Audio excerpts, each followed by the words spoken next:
Feel so freaky.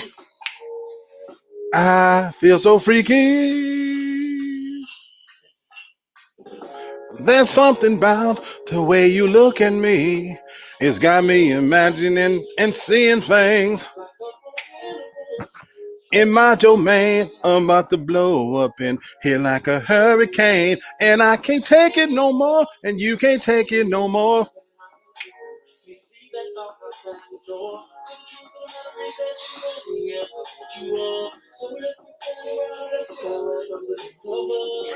There's so many things.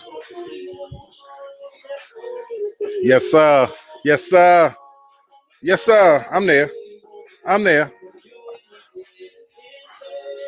Oh, we'll be banging, banging, and banging, and banging the headboard. Alexa, pause. Yes, sir. I am there. Yes, sir. I am there. It's hump day. I am there. What's going on, Mac? How you doing? I'm all right. I thought you were talking to someone in your background. Because you were looking around. No, I had to get there. I had to get there on this hump day. You already know how we do it. Yeah, I got to get my feeling going. It's been a day hmm full of ups and downs, round and rounds, but we here. Yes, sir. Candace, what you know about that? What you know about that, Candace? You can't take it no more. I had to get myself in this place. Welcome to another edition of Real Talk for Real Men. I'm going to hopefully wait on some guests because tonight's subject is a very, very exciting one for me. So it's going to give us an opportunity, hopefully, to have some males on here. What's going on, Miss Candy from the Candy Shop? How you doing, baby girl? My song by R. Kelly, and I What love you know about that? What you know about that? You too young to know about that. You don't know nothing about that. it. Yes. Well, hi Tasha, hi Sherry. Hi, Hey. What's Candy. going Hi, on, sis? brother. Welcome, everybody. Like I said, to another edition. I am expecting some males to come on, so we're gonna you kind of converse a little bit. Of course, we know we're gonna be talking about a subject that I want you ladies to really zero in on today. It's called women. What do you bring to the table? Women, what do you bring to the table? And I want to wait for my men to come on because I want them to be well represented, for sure. Before I even get to talking about it, so I'm only listing the title for right now before we get into it because I anticipate a really, really informative show. Just so you know, Mhm. I've done my research. My God, whenever you kind of bring up a subject like that, as I was looking, so many things came to the forefront that it was more than I could use. So I had to pick and choose of how I wanted to go, the direction I want to go in this thing to go in. So we're gonna wait. I do believe we're gonna have some male guests. If not, I'm always prepared to talk about it straight out forward and get the female perspective. But I did in fact invite some males. I hope Kennard is coming on. He is. He's making his drink. That's what's up. That's what's up. I invite everybody to kind of make you a nice drink, settle in. I hope the show is informative. Every time I do topics like these, you know, it has the potential to be incendiary, and that's not what we do. Not here on Real Talk. I actually try to bring something to the table to where you can walk away from and say, "Wow, I learned something, or I appreciated something in a different perspective." So, no different than we've been doing. Just going to do the same thing tonight. But I just think we've kind of built the platform up enough that we have had enough men that I wanted to do something where you ladies can have an opportunity to hear what a lot of guys think. I know Candace on your show, The Candy Shop, you carve out a niche every 2 weeks for that. You know, Yes, um, and it's about time. And I'm wondering if you can come on again. so I'm gonna definitely let me know the topics. We're gonna talk about that. But I love the fact that you make time for it on your show. I haven't always had honestly, the men to be able to do it. But over the last, I would say, couple of months, I've had guys that have been coming on. So hopefully we can kind of get them together. If you would, Candace, while we're waiting, reach out to some of your male viewers, and please, I'd love to have them come on camera. This platform can hold 10 people. Let Um, me see if I can get my cousin Kenny, who yeah, is on yeah. the. Please tell Kenny to come on board. I'd love to hear him. Sherry, Tasha, the same thing. If you got anybody, please invite them. we're going to give them about another 5 minutes, and then if not, we're going to get into it. So, you know, as always, we on CP time. So when you tell black folks, 8 o'clock, they think 8:30. But but I try to be prompt, to be here. But I do want to have the men involved in this because I think it's important. Believe it or not, I think this is an important topic to have at an important time to have it. So we're going to give them about another 5 minutes at 8:10, whether whoever's here or not. We're going to go forward. We're going to move forward. We're going to do what we do here on Real Talk. So checking in, Tasha, how you doing today? My week is all off. I've been thinking all day. Today was Thursday. So catch up with me later. Okay. My week is all the way off. I forgot today was Wednesday. I'm thinking tomorrow's Friday. So okay. I'm all the way disappointed. I got you. And sis, how are you doing tonight? I'm doing pretty good. I like the hair. I really like the hair. I hate when I have my hair down. I like it down. You should wear your hair down more. No, I hate it. That's why I put it up. So yeah, well, I love it. I actually do. Your glasses, now you look like you on your grown woman tonight. So I like it. I'm trying to tell you. When the nephew done got up there, so before they come on, he coming. He got his seat. He got his drink. What's going on, Lady D? I said before he come on, nephew come on. I don't want him to hear this, but the ladies can hear it. I'm just telling y'all from the rip. I'm bringing WAP to the table. But okay, all right now. I'm joking. Okay, we'll expect you up. I think we all are. There you go. What's going on, Lady D? How are you doing? What's up, Jay? I'm good. What's happening, baby boy? Can you hear me? I'm turn this I can hear you, partner. I can hear you. Although you need to get that whack ass ballast out of the background. I will say that. Hey, man, don't hate on them Cowboys. That's for life. Hold on, let me show you. They lost. So that and he got the nerve to have a star calling this man cave after a losing team. Ain't that some shit? The audacity, the nerve. That's what I'm saying. Stephen A. Smith will say it's unmitigated gall. Feed me, baby. Feed me. All right, I feel you. You better keep it in the frame because it'll be a damn long time for y'all win again. I'll tell you that. Well, I tell you, I ain't been on here 2 good minutes and you coming for me already. What's up, what's up, ladies? What's up, D? Hey, Tasha? Auntie, I gotta talk about Auntie. What's up, yes. Jay, did you invite Derek? I'm not fighting with you tonight. Huh? It's got that early. drink. I got my drink. Tasha, where your drink at? I got some water for right now. Oh man, we're gonna give everybody 2 more minutes, and we're gonna get this party cracking. Jay, did you invite Derek, man? Yes, Derek is he's on his way home. He's working security downtown, for the Capitol. Okay. And he's on his way home now. Okay. Well, I know Terry plans on popping in. I know Kennard's gonna pop in. Candace and my cousin Kenny, if we're still on, he said he'll join. He's about to do a show on my friend's channel. Gotcha. In about 20 minutes. So after they're done, he may pop on around 9. Okay. All right. So we got 2 more minutes, and then we'll kind of get this thing cracking. And so until then, Jay and I might have to represent the male contingency on this thing, which is okay. I'm always prepared to speak out, speak up, and do what we do. So how's your week going so far, D? It's been good. Yeah, it's been good. It's my last weekend in Asheville, and I'm really excited about that. Don't ever go to the hospital if you can avoid it. Okay. Good advice. Just a little bit of information. Good. Thank you. I appreciate that. Okay. Candace, how's your week going so far?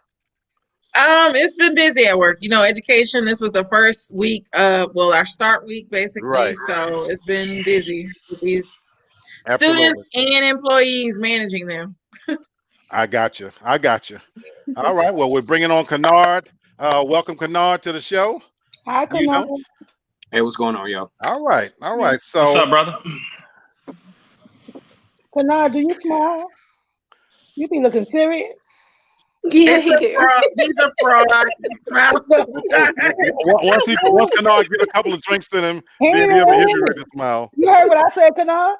What? Oh, no, I didn't hear you. What's up? I said, do you smile? You was looking serious.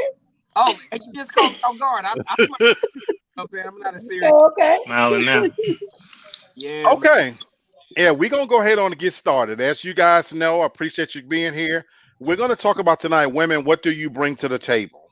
So that's where we're gonna kind of jump off this conversation in. And I always like to tell you what brought this subject up. You know, sometimes I go to Tasha and I'll say, well, what did you think about the topic or things like that? I want her to reserve her views for right now. And as you guys know, there's a reason being we don't discuss this ahead of time. You know, when we do come up with these topics, I'll run it by her to see what the feel is and then see what the energy is like. But we do not discuss our views whatsoever. And so I want it to be fresh for me as it is to you. So let me get into why the topic came up. I was actually having a conversation with Jay, believe it or not, about a week ago. And we were, Jay, your camera's sideways. Jay, turn your camera, you're sideways. I don't know if he can hear me. But there you go. There you go, right there. Yeah, can you hear me, Freddie? I can hear you. Derek said if you would send him the link. Okay. Well, the link is actually populated in the comment section. Yes. Okay. So he can check that out. Copy and paste if he would, because I don't know if he's connected to me on Messenger. So Is he ready to go right now? Yes. Okay. So we'll leave room for him. What's his Facebook Messenger name? Do you know, Jay? Oh, I don't know. Okay. Let me see if I can. Copy and paste, Jay, if you would send that to him, so we can get him going. So how we came up with the topic, I was actually having a conversation with my nephew Jay, and we were talking about a video that we had seen, you know, about women and men and things of that nature. I'm giving you the short version. You know, men, we like to cut to the chase. Women like to go all around Broad Street, but okay. But anyway, shots fired. I'm just kidding. So that's how we started. I'm just kidding. But it's true. But anyway, we was having this conversation, and we were talking about, you know, how men and women interact and things like that. And he asked me a serious question. Okay, when you get a chance, turn your camera back. You're still sideways. He said, well, what do you think as far as where we're at now, where women are pretty much holding the cards and, you know, we're living in the Me Too age and things of that nature. Did I think that we would ever get back to a place, you know, where the roles will reverse? So we were talking about that part of it. And, you know, then right behind it, I don't want to give away too much information. I end up seeing this post, so I want to read this to you, ladies, and this is what ultimately had me make the decision. A lady in one of the groups I belong to, she says, these black men have been raised by their mothers. They can cook, they can clean, do the laundry, sweep, and mop the floor.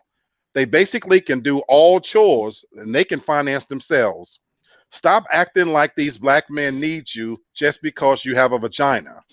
Work on your personality and attitude. Trust me, with or without you, they will survive. So when I read that, I thought about where we are in terms of our relationship with men and women.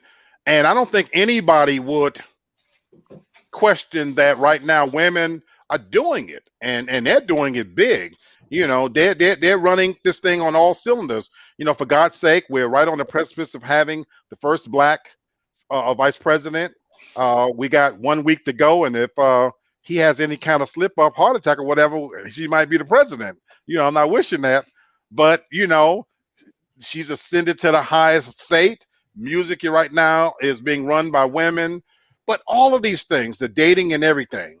And so I thought that this was a relevant question, especially in the Me Too era, because as I was doing some research on this, it really hit me hard that a lot of men feel the same way as I do, that we're a little skittish, you know, a little bit hesitant about how to approach women at this stage because of what we say, what we do, things of that nature. And so when that lady posted that, I wanted to bring it to the forefront of women. What do you bring to the table? Let me state a few things off the top. This is not a women bashing session. I know when people first thought that they thought that's what this was going to be. It is the opposite. It is going to be the opposite, actually. I wanted to have you women present because I wanted y'all to be here to hear what the guys actually have to say about what we want. I remember at the very beginning of doing this, we talked about one time getting together a panel of men to do just this. And so what better subject to do it on? Now, of course, I want you ladies' input. Just like I read that statement, in a moment, I'm going to ask you women first how much you disagree or agree with that.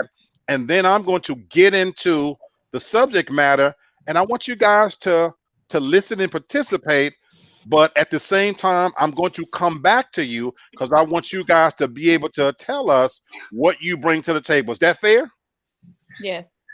Okay. And as we do this, we're going to be respectful of each other. We're going to let everybody get their point out. I promise I'll do my best to get around to everybody. So, Tasha, I didn't start with you, but I want to give you the first crack. When we think about the subject, what women bring to the table and what I just read, what's your initial thoughts? Based off of what you just read, it's true. If we're being perfectly honest, it's true.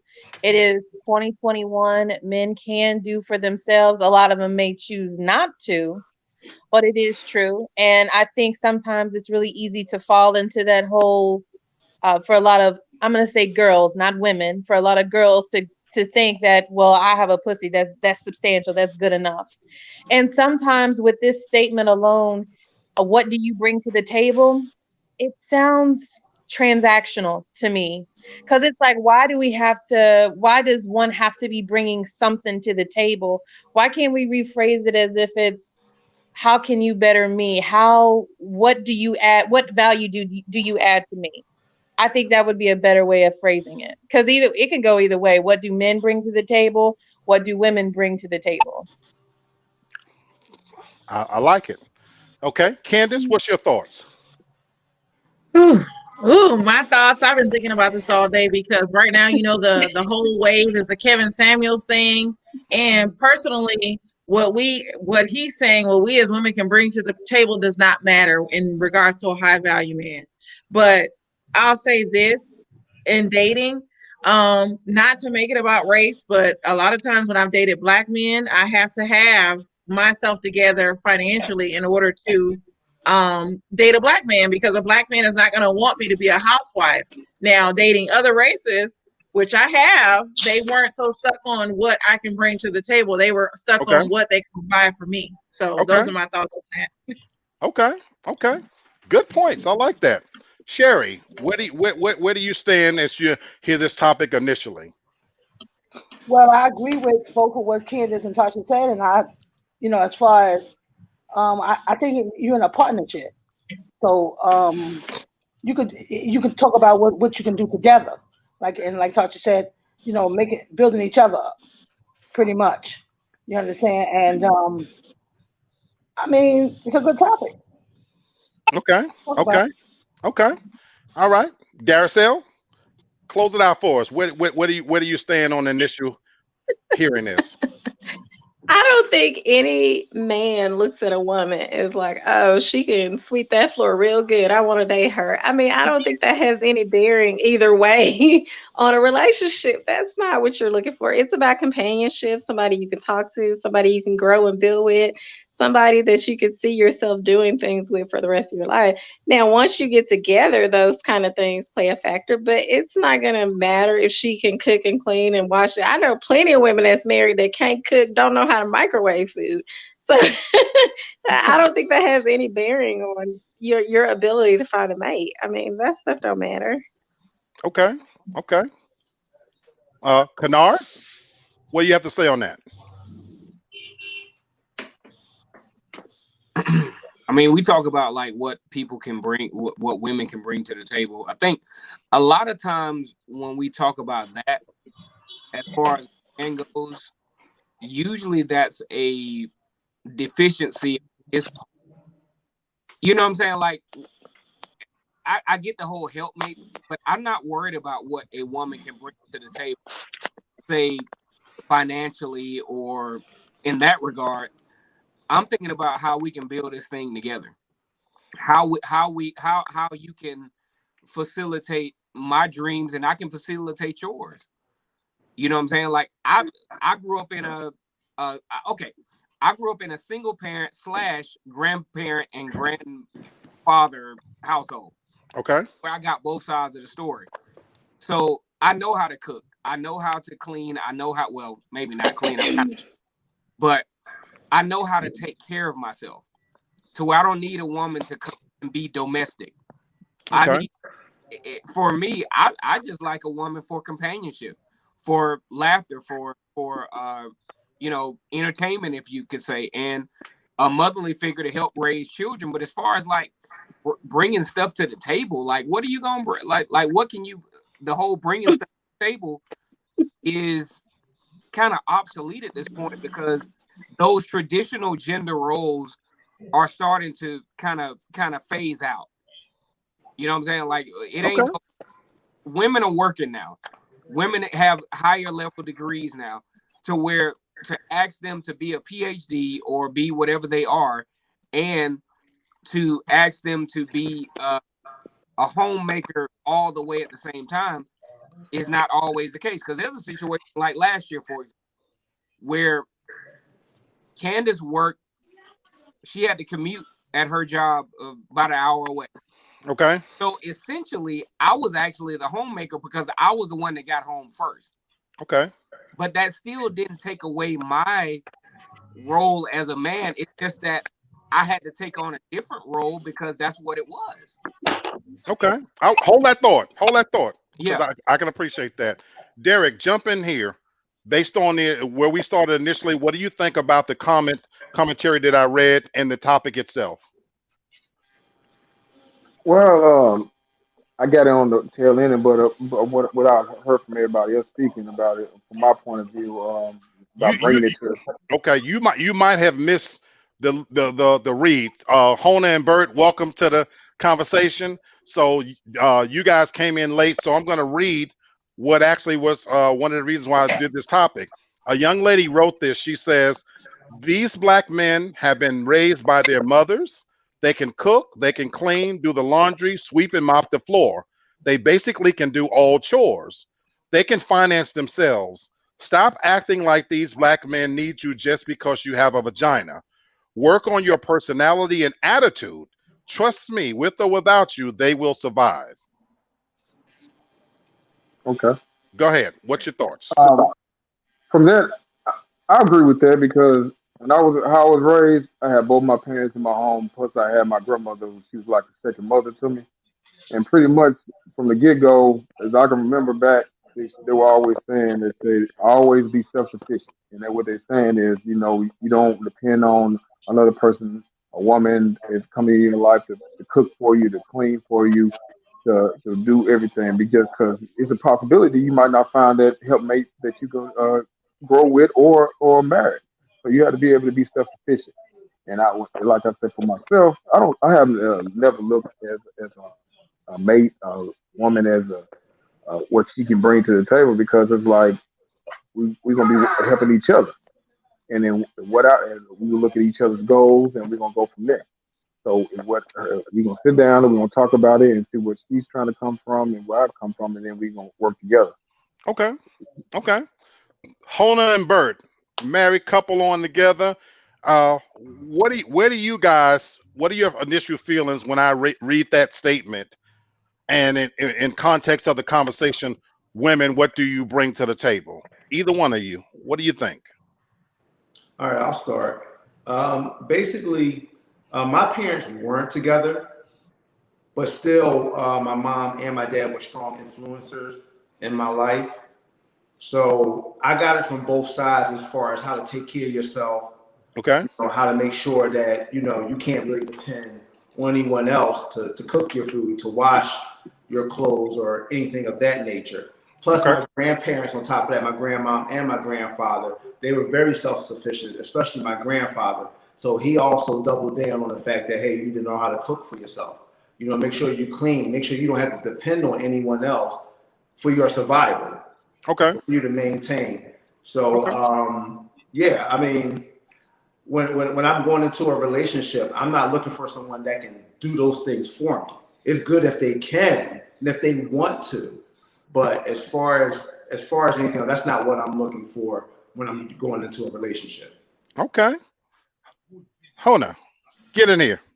You're not gonna be fucking up her name all night. It's Is it Hana. Hana? Yeah. Sorry, sweetheart. It's Hana. cool. It's not the end of the world. I don't think we have traditional gender roles. I'll be honest. I don't take out trash. I don't do it. I don't pump my own gas. He does it. Far as cooking, I do it because I have a catering company. So of course I'm going to be the one cooking. Okay. And even though someone can cook, I still cook most of the time. And when I do most of the household stuff because someone thinks I have control issues. I don't. I just like things a certain way, and I just like the laundry done a certain way. But if I wash the laundry, he folds it and he puts it up. So it's not really traditional gender roles, but it's a lot of women out here who figure because I have certain parts, I don't have to really bring anything, but I'll keep it PG, the box to the table, and man must provide everything else. But I don't believe nowadays that a man has to provide every single thing because we are out here, we're working, we're providing for ourselves. Yes, we want you around, but if anything happens, I feel as though if both parties are working, what if one person loses that job? What if one person can't handle it? If you're in a 2-person household, I think both people should take the bulk of it. And just in case something happened, then you know how to survive if someone else happens to lose their job or be disabled. Okay. Great thoughts. And I want to give everybody an opportunity to kind of initially get their thoughts in. I don't know what happened to Jay. I have no idea. So let me give my thoughts as always, but the question itself, I knew what it can kind of bring up the connotation. So I want to read something. This was written by a woman that says, I've been unable to answer this question for years. When it comes to marriage, what do women bring to the table that makes it all worthwhile for a man? Usually people think this is a rhetorical insult to women. It really isn't. It's a legitimate question that women don't seem willing or able to answer. Now, that's from a woman, and I'm not saying whether you agree with it or not. Having read the part, I actually agree with what the young lady said on the thing. Now, of course, we all can do for ourselves, and I want to make sure I get some comments in here as well. I don't know what happened to G-Paul. Of course, we can all do for ourselves. What was interesting to me as I went around the dais is Dee's married, Candace is married, Hannah and Bert's married, Sherry's married, Derek's married, Jay, if he was on there, he's married, G-Paul. The only 2 single people on here is me and Tasha. Now, Tasha says she agreed with the comments. Maybe this is a single thing because I agree with the comments 100%. My feeling is this. I live my life by a lot of sayings.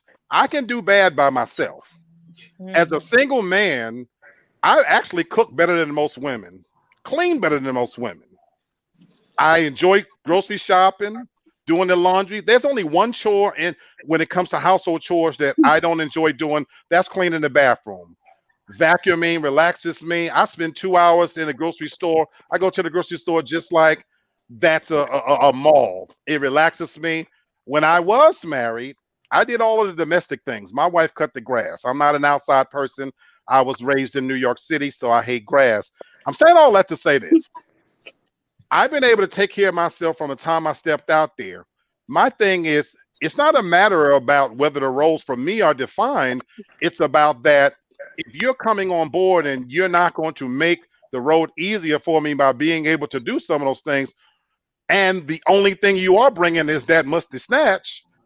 You want to keep it PG, Hona? I'm on this show.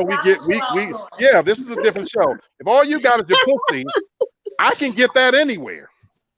And so for me, it's a legitimate question in the sense that, yeah, I can do that, and you can too. But I think a part of the problem is that we've gotten away from that. Now that's coming from a single man.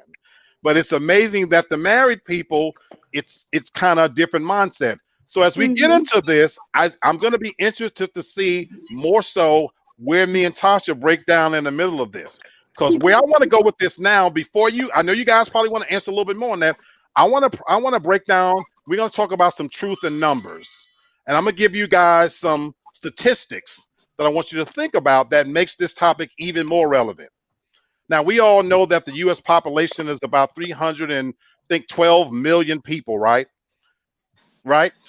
Of that percentage, 50.52% are women. So that leaves the other half being men, relatively even, you would think, right? Now, of that, 44% of U.S. men are actually single. That equates to 100 million people that fall into the category of being single, like me and Tasha.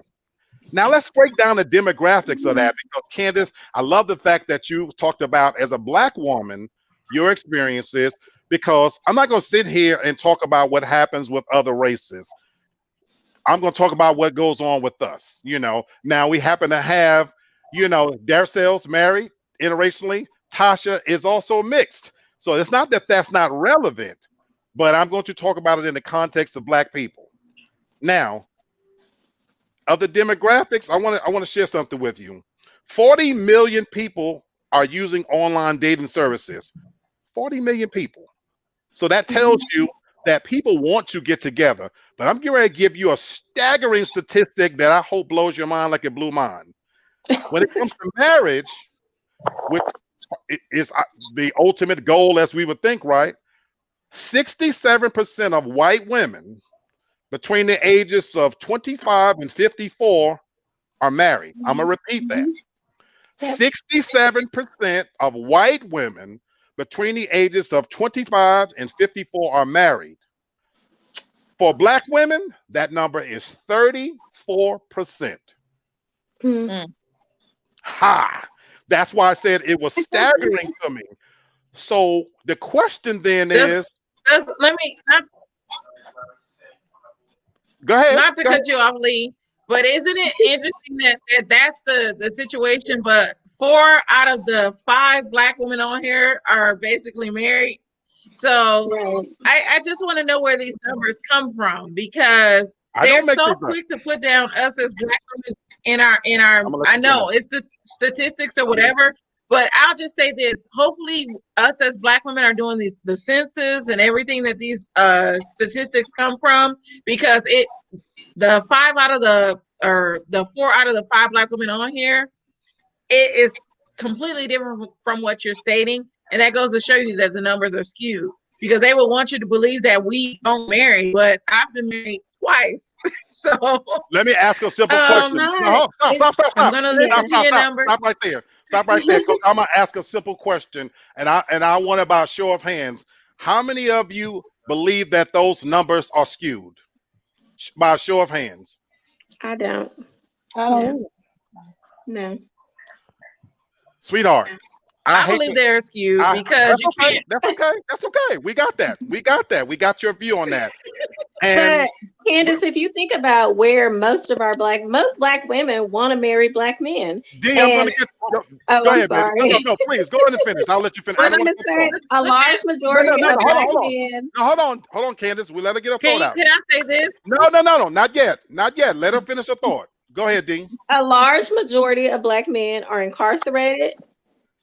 They're dead, or they don't meet the educational standards that most Black women want. If we're the most educated people in this country, you got a PhD or whatever, do you want a man that's working at McDonald's? Most women, Black women especially, don't want that. So yeah, there are options, but they're not, options that we want. So the numbers are not skewed. The women I work with, majority are white, and I would say like most of them are married. And the Black women that I work with, like none of them are married. They have multiple kids, and they're not married. So it's true. Hold on, Candace. Hold on. I want her to finish. I say this, though, the majority of the women that I know are married. Hannah is on her. Me and Hannah have both been married before. So I feel like the numbers are skewed because to me it's not realistic. Yes, I'll say this. They want to put out there that Black women, we're the least to be married, but to me, that's not the case. Okay. But go off. Okay. As So Rhonda again, says, go off. that's okay. So now, okay. So we got those views, and we're not gonna get hung up on arguing that point. I'm gonna end that part by saying this: men lie, women lie. Numbers don't lie. Those are the numbers. Now, whether you want to argue with whether Black people are filling out the census or not, we're not going to go there. Right now, these are the numbers. That's really the numbers. And when I took a poll of the dais, most people accept that. And Daracel, you brought up two good points that highlight that fact. You brought up two good points. Black women are the most educated group in America. That they're still not on track to get equal pay until the year 2124. And to your point, Daracel, there's a such thing called a Wilson hypothesis that actually tells why so many Black women are not married and the numbers are skewed. High rates of unemployment, incarceration, undereducated, and when we don't talk about homosexuality in the Black community. Yes. So we can sit here all we want to and debate and play with the numbers, but the reality is, hold on, I think I got a few more people trying to come into the conversation. Let's get them in here. I got Terry, I got G-Paw. All right, bringing everybody in here. Oh hell. G-Paw. Right. All right, you guys. So that's the thing. So that's the thing. The numbers are the numbers. That's the reality. And so when you start to break those numbers down, that's why I called it truth by the numbers.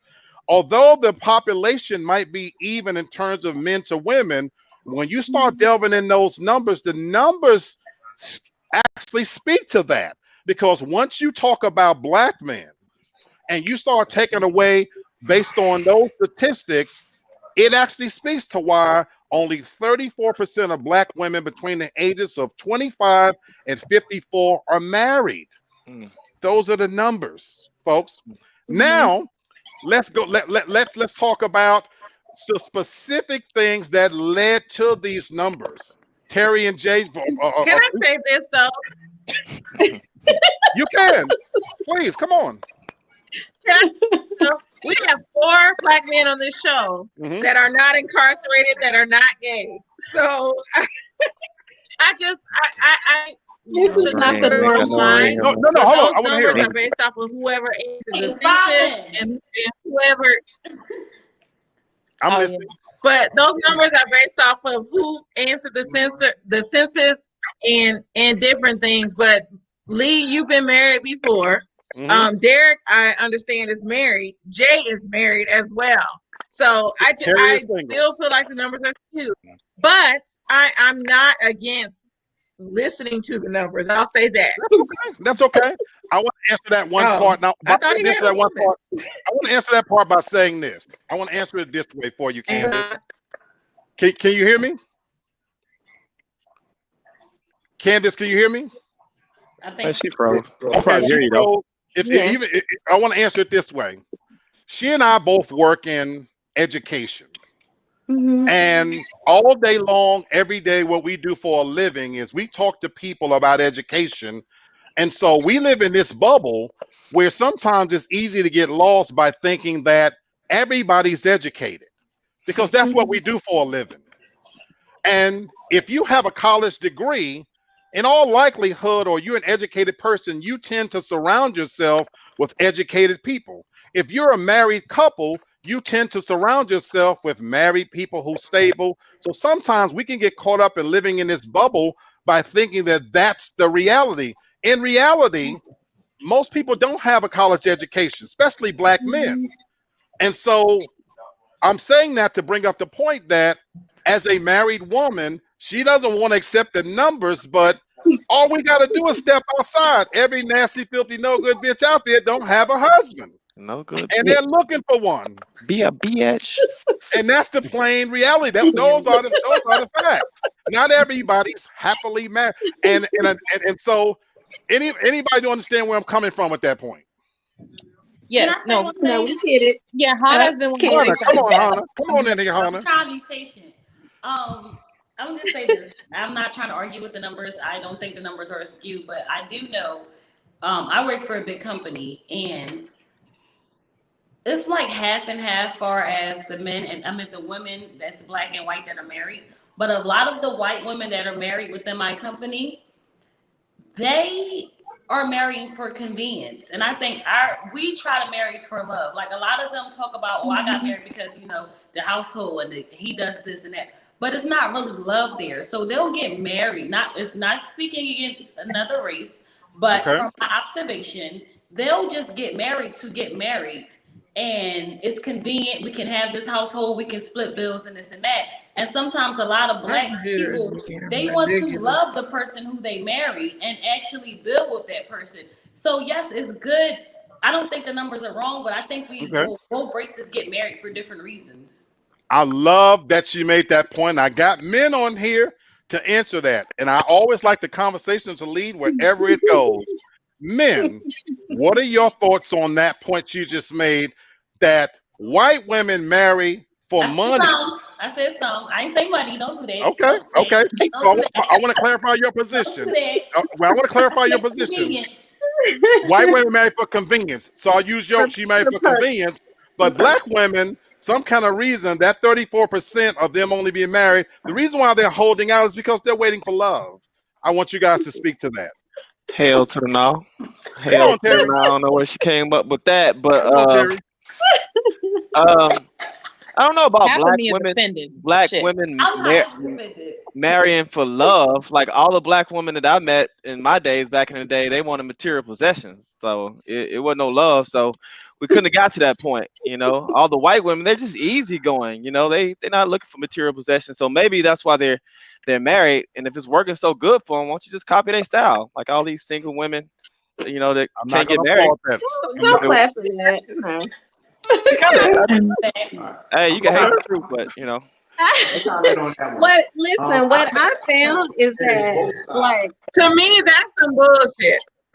Okay, hold on, Candace. I want to get Bert first, and then I'm gonna come to Darcel. Come on, Bert. Yeah, no, I'll keep it 100 with you. To tell you the truth, I've seen it on both sides. I've seen some white women that'll get married for the right reason.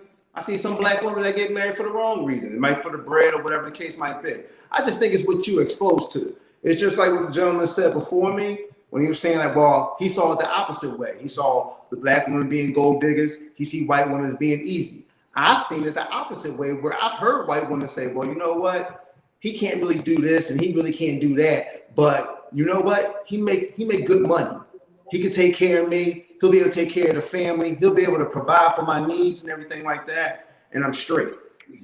So I think it's all about what you really are exposed to. You know what I'm saying? So I can't really say, well, one race do it this way, another race does it that way, because I've seen it go both ways. Okay, I have too. I have two. D, get in there with your point, and I'm gonna move on. Go ahead, D. Okay, I was just going to say that he's right. This transcends race. It's about the character of the person. But I know that the white women that I know and the white men that I know, it's more ingrained in them when they're younger that you're supposed to get married. I think that's the only thing that's lacking in the black community. Like, black men aren't told that you're supposed to find a wife and get married and live happily ever after. But in the white community, that's just part of the, like, go to college and get a job and get a house. That's part of it. You're supposed to get married. And so for them, it's kind of the upbringing that, okay, this is what I'm supposed to do. I'm supposed to find a wife for the men, and for the women, I'm supposed to find a husband. Whereas in the black community, I mean, I don't ever remember anybody telling me that I was supposed to get married, or you should get married, or you should try to find a good man to marry. I was never told that. Bert, that's your point. That's your point, Bert. It's what you exposed to. That's the point that I love that. So we can wipe that off that it's really what you're exposed to. And Darcel raises a bigger issue that, and amongst African Americans in the community, there's lower expectations of when it comes to things like marriage and things like that. there's lower expectation, even when it comes to education, responsibility, financial, fiscal responsibility. And that's where we're going with this next. I'm going to break down the specific things in here so that we can eliminate those. At the end of the day, it's about getting to why is that 34%? That if the goal for a lot of women is to be in a successful relationship, it don't have to be married, but to be in a successful relationship, why is that number so wide? So let's go dispel one of these myths that we talked about, and I just kind of brought it up.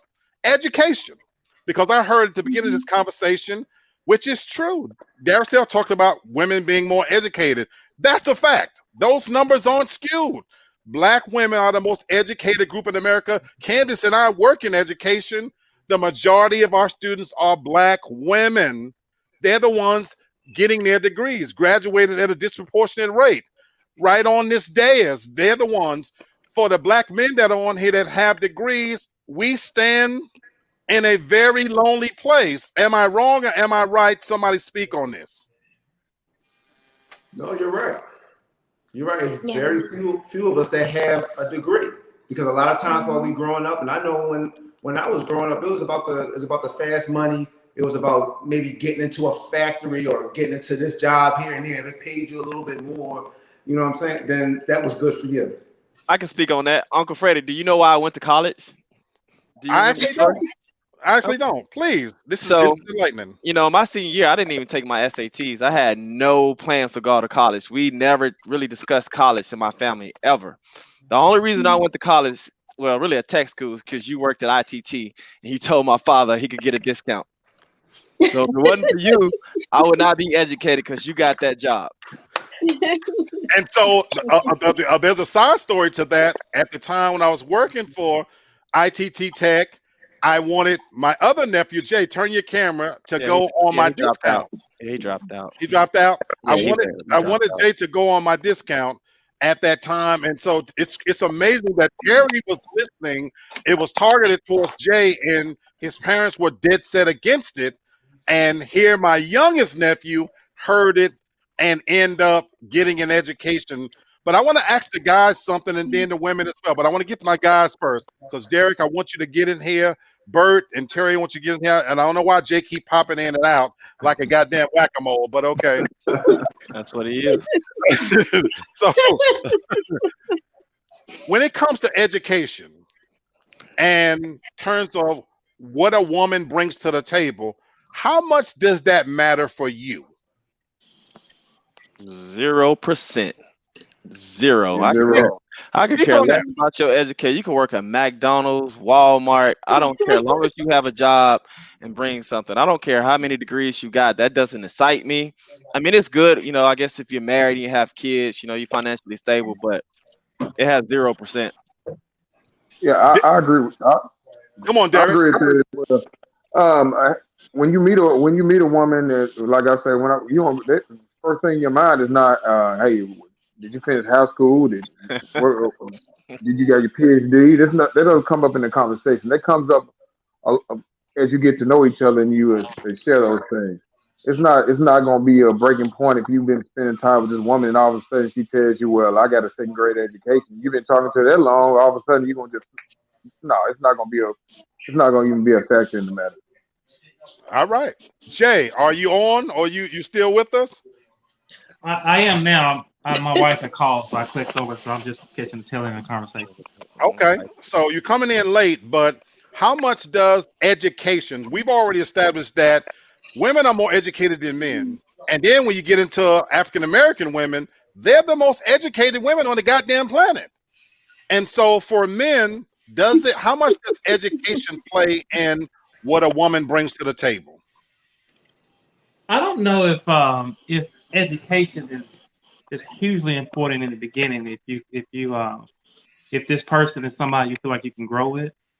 So when me and my wife together, we first got together, she was in college and I was in college, and we both had ambitions on getting our degrees and what have you. But we actually went together and got our master's degree. So we grew. But in the beginning, I mean, unless you just as small as a bag of rocks, that may be a little different, So maybe a little important, but I don't know if that's just a deal breaker depending on the chemistry. Okay. Yeah. Daracel, I want to come to you, sweetheart, from where you sit, because you brought that point up, and it was a valid point, and it's a real point. From your experience, how much do you think education plays in what a woman brings to the table and ultimately making it to that altar or that top spot? I don't think it's important for like when it's a man looking for a woman, but I do think it's important for a Black woman looking for a man. I think that we hold a lot of value on somebody who's our equal. And so we want somebody who, not that we have to teach and take care of, we want a man that's a man that can hold his own. And so if I'm the primary provider in our household, I mean, I might have a problem with that. I don't want a man that I have to be his mother. I want a man that can hold his own, you know? So he, you know, not necessarily, you know, in that situation would have to take care of me, but I want a man that if I needed to be taken care of, he could. And if we not on the same level, or if you don't have a degree, I mean, you don't have an education at all, you don't have a business, you know, and you're working at McDonald's and you're borrowing my car and all these things, I mean, for me, it's not going to work. I mean, you know, there's more at, you know, at a certain age, there's more to it than love. There's a lot of factors that play in it, you know, and I think that's part of the reason a lot of Black women are married, because they're not willing to settle. Okay. Tasha, you're a single woman and you're an educated woman. Yes. Speak to this topic for you. Couple of things, specifically when you were discussing the Black men, my mother and my stepmother both have their degrees. My stepfather and my father, neither one of them have degrees, but they are the breadwinners in their house. So for me, I know it's not important for him to have a degree because it doesn't necessarily mean he's not the breadwinner. There's tons of men who work hard jobs, such as these trade jobs, that make great money. And I know for me, for my ideal partner, it's not going to be someone who's educated. That's not important for me. I want a hard-working man, someone who's not afraid to work hard. That's what excites me. That's what turns me on. The degrees on the wall, that's all fine and good. Whenever I meet someone, I never lead with that. You'll see, I'll never lead with that. I'll never tell you that because it's not that big of a deal to me. Okay. Candace, get in here. You're an educated woman. Married, both of you are educated. What part do you think education plays in a relationship for men and for women? Now, I heard it doesn't play any part, and I'm sorry if I squint because I'm on my phone now, and it's like, you guys look like me. Okay. But I've dated men where education was important. I've dated doctors and I've dated lawyers that wanted me to be on the same caliber. So it all depends on your circle, because some men may say that, oh, it does not matter. But I've dated doctors that will say, oh, I want to date another doctor. Yes, you're in business, but you're a scam artist, because they seem to think people in business are scammers. Wow. So it just depends on your experience. I know overall, for men it does not matter, especially with listening to Kevin Samuels. Degrees don't matter, but there are some Black men that it does matter, especially those doctors and lawyers. So okay, so it depends on the circle, you said. Yes. Hannah, what's your thoughts on this? I know you're married, but for you, what part does an education play in it? Okay, so I'm gonna say this. I'm gonna do two parts. One, and for as me, I don't think it really matters if you have an education or not. I would prefer it, but if you don't, there's a lot of people working within my field who just has the experience and is still getting top dollar. But like back then, you needed the education, but now you actually need the experience or the education. So It changes, but it just depends. Like my dad had a master's degree, but my mom and my father got divorced. My mom has a master's, working on her PhD. I don't know why she's still in school, but my stepdad didn't even finish high school, and they've been married for 23 years. Okay. So I just really think it depends on what the person brings, because it's people that have degrees and are working in Walmart and McDonald's and very true. it doesn't really necessarily define you. When I grew up, I couldn't bring home a B in my household. Okay. So that's why I had no choice but to go to college. I had to be a straight A student. That I didn't have a choice because my mom, she wasn't having it, and so I didn't have a choice. So I have teenagers, you know, well, one teenager. So I don't really think if my kid, I don't think when they get to a certain age, if my son decided he wasn't going to go to college and if he wanted to get a job for experience, I don't think because of the era we're in now, it would matter. I would prefer it, but I don't think the era that we're in now, I don't think that the education is really needed. But I do know some men who prefer women that have an education or have a degree. Okay. So I don't think it's all necessary that everybody's saying, oh, you could just be dumb as a box of rocks and hey, I'm with it. I don't think that's necessary. Depends on, like Candace said, your circle and who you're with. Okay. Bert, I was looking at your facial expression there, brother. What you got to say? This is what I say. I don't give a goddamn what you have. To tell you the truth, I don't give a shit. As long as you bring to the table. I like Bert. What did we always talk about? Thank you, Bert. Iron sharpen iron. If you have a degree, that's great. The world is okay. But guess what? If you don't, that's all right. But as long as you hustling, as long as you bringing something to the table, that's all that matters. What completes you? All the stuff of who trusts who and who don't trust who and doctorates and this and that. I don't give a shit about that. Yeah, get up out of here with that.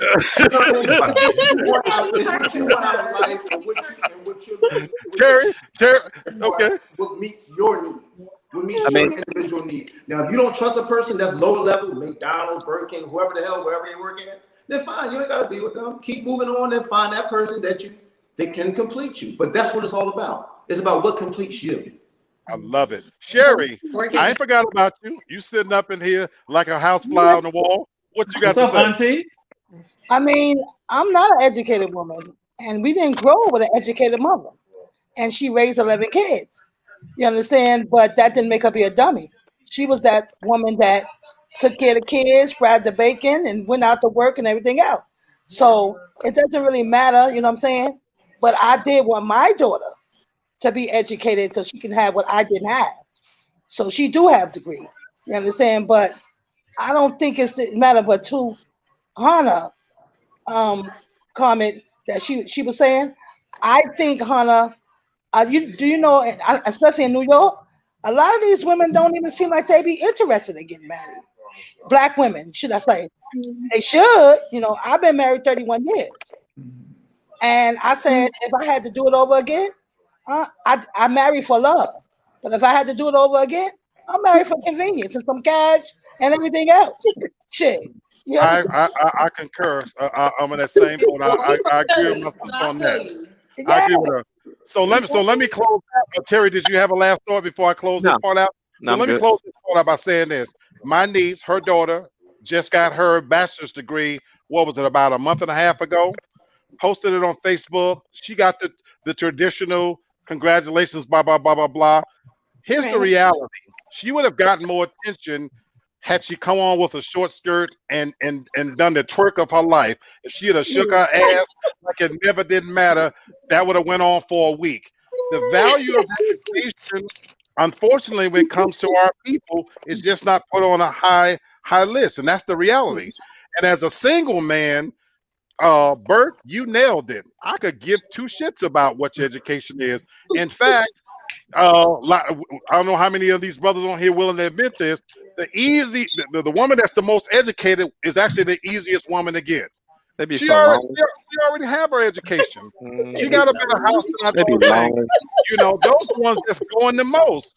Who gave me trouble is the nasty little filthy one working in Church's Chicken. Now she want to know and how much I make and this and that.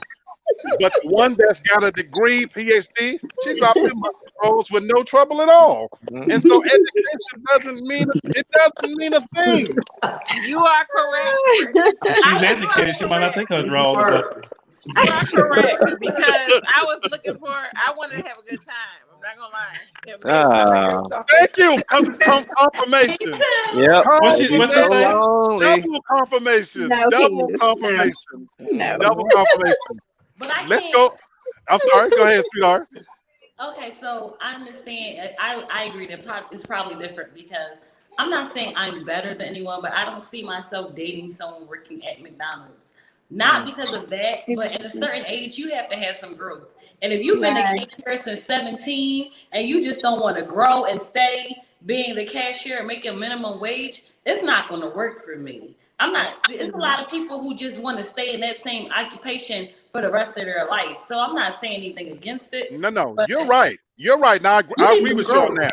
I agree with you on that part. And as I leave that subject of education, that's what makes it so sad. Then it's because you got far too many black women out here settling for men that doesn't bring anything to the table. But I used to work in property management, and what you learn in property management is 80% of the apartments that you rent, you know who the leaseholder is? It's a woman. And that's because the man usually don't make 3 times the income. He usually doesn't have a stable job, and he has a criminal background history. And so what does it say that a woman is willing to go get the apartment and let a guy lay up in there playing video games all day with no jobs, but she still love him to death? And so you want to talk about where that 34% is coming from? Ding, ding, ding, ding, ding. That's a part of it right there. But let me say this, Lee. Me and Hannah are very similar. We date the corporate thugs. So we're wanting a man. If you're in business, let's say, let me look at you, Black. Easy prey. Easy. I got you. I feel like say in your younger days, I feel you were a guy that I would have dated in your younger days. Huh. So thank you. I'll take it. And that listen, I love him to death. He is one of my best friends. But you guys hear the way he talk. I think black women have this want to fix stuff. Like he don't want to be fixed. He's fine the way he is. No, he don't want to be fixed. He broke. They don't make that part no more. I don't view him as broke. I just view him as, I don't either, but yeah, women feel like they can change him. I've known him for 20 years. He's the same person. Go ahead, Hannah. There is a lot of women out here who feel as though they have to change a man, and that bothers me. Like the reason why him and I, we both were divorced before, and when I was married before, I had to be a certain person. I couldn't be myself. He stated he couldn't be himself, and you don't have to change who you are for anyone. Like I don't feel as though you have.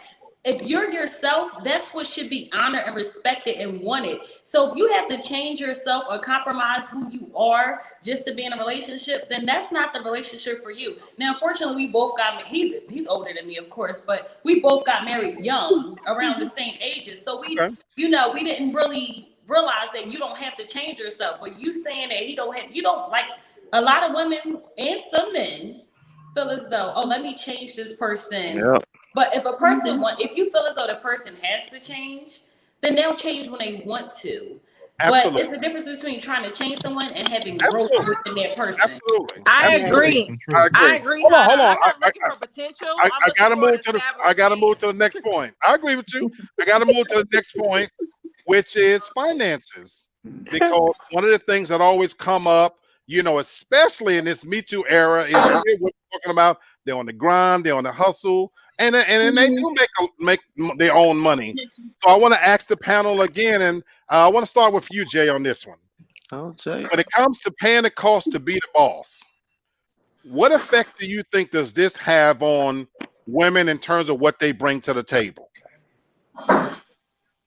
I think that in today's world, times have changed. When you say it costs to be the boss, nowadays I live in a 2-income household. My wife works just as hard as I do, but she definitely takes care of her business, and so I can't knock anybody else's situation. If you feel like that, if you don't want your wife to work, you make that kind of money, then so be it. But some relationships, it does have an adverse effect because, at the end of the day, the light bill, the gas bill, the mortgage, things cost. and you got somebody that's not working with you, or they feel as if that all that responsibility falls on you, that can cause a real strain on a relationship. Like, what do you mean by pay the cost to be the boss? That's my take on it. Mm-hmm. Okay. Well, my thing is, Cherry, we've established that only 34% of Black women between the ages of 25 and 54 are married. And I put out there that one of these has to do with that whole mentality of, I make more money than you and I'm paying the bills. And we're hearing it as well, what you've got to bring to the table. How much of that is a factor into why that they're still single? Oh, yeah. I mean, that is tricky.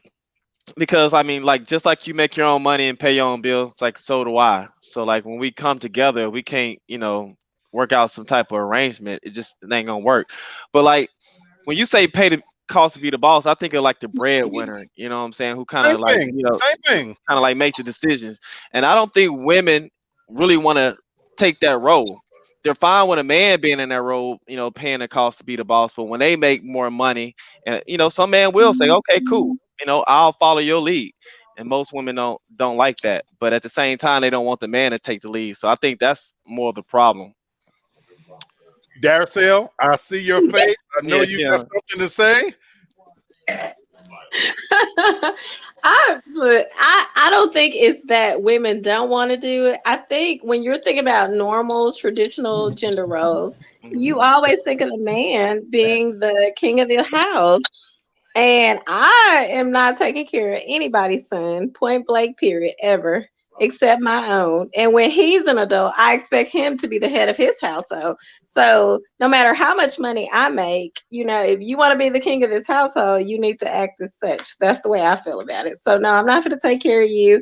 And, we can split things a certain way. But as far as, if you want to be the head of this household, you need to act as such. And, part of that is financially act as such. So, yeah, I don't agree with Terry in that aspect. I don't think that women don't want to do it. I don't think that we should have to do it. Selfish money. Okay, Derek. So I got a question. I'm going to make sure I'm understanding what you're saying, Darcel.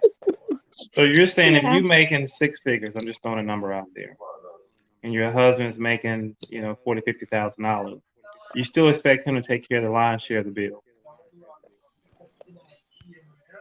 Yeah, that's what she said. Hold on. That's what she said? Okay. You freeze up. Okay, now what you answer said? for herself, but Jay, ask the question again. Oh, we lost her. I think we lost her. Yeah. the husband But maybe the more. other ladies can answer that question. Well, and that may be a singular point of view. Because nowadays, I'm married, but even when I was single, I had when I was out there in the dating game, I used to date, and my people can vouch for it. Most of the women I dated made more money than I did. They had their own place, their own cars. When Men Black was out there in the streets, most of the time we went to their places. They took us out. And then, we had our own places too. We were independent. And so, then when they came our way, we did our thing. But no, you're back there. So my question was, I want to make sure I understood what you were saying. You said regardless of how much money you make. So if you're making, these gobs of money, your husband is not making what you make, you're still saying the responsibility, the lion's share of the bills falls on the husband, and you're not going to help.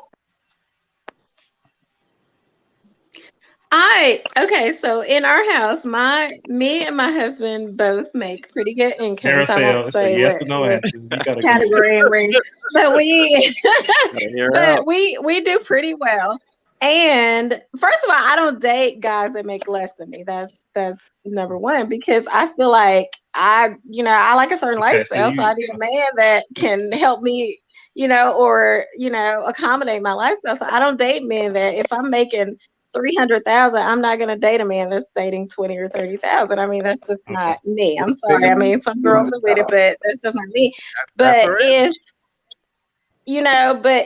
I were to make more than him, just say he lost his job or whatever, we'll use that situation.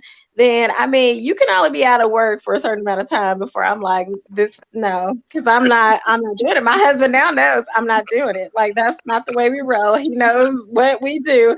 So no, I'm not. I'm not. Like I said, I'm not taking care of anybody's son. Period. What's the time frame? What's the time frame on that? Time frame. He's got 3 We months. have a pandemic right now, so what's the time frame on that? No, I don't care. It's no pandemic. You got enough education. You can find a job. 3 months. That's it. Yeah, he can find a job, but it may not be paying, that corporate salary. If he get 2 jobs, it'll equal up. Or 3. Okay. He got 3 months. He better bring that income back up to over hers, is what you're saying. Don't lose your job, first of all. Okay. Who? Somebody was trying to say something. Yeah, well, for me, what I've seen from what my experiences is this: like you said, paying the cost to be the boss. Okay, like if you are the breadwinner per se, more likely that individual, if it's a woman or man, mostly gonna feel like they're the ones that are gonna make the lion's share of the decisions to make. But if they're sharing it, but a lot of times it's not gonna be shared. And what I've seen from experience is that even if like you said, like Dear stated, if a woman makes this amount of money and makes 300,000, and the guy makes 250, or it could be make 300. Some women is not going to be willing to say let go of the reins, and will say they won't compromise. It's going to be my way or the highway. So that's my experience, and so. Maybe I'm short-sighted on it, but that's what I've seen. I say it doesn't matter if she makes 300,000 or 50,000.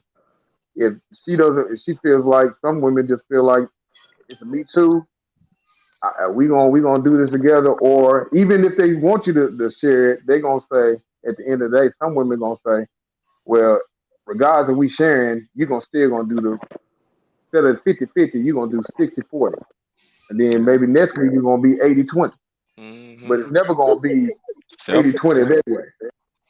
But that's what I've seen. Let me get one more married view in here, and then I want to get a single person in Tasha.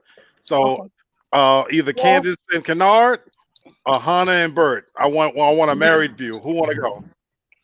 What's the question? Candace. Can I go? Go. So, I'll say this. When I met my husband, I did not want him to make less than me. So yes, he did have to make more than me.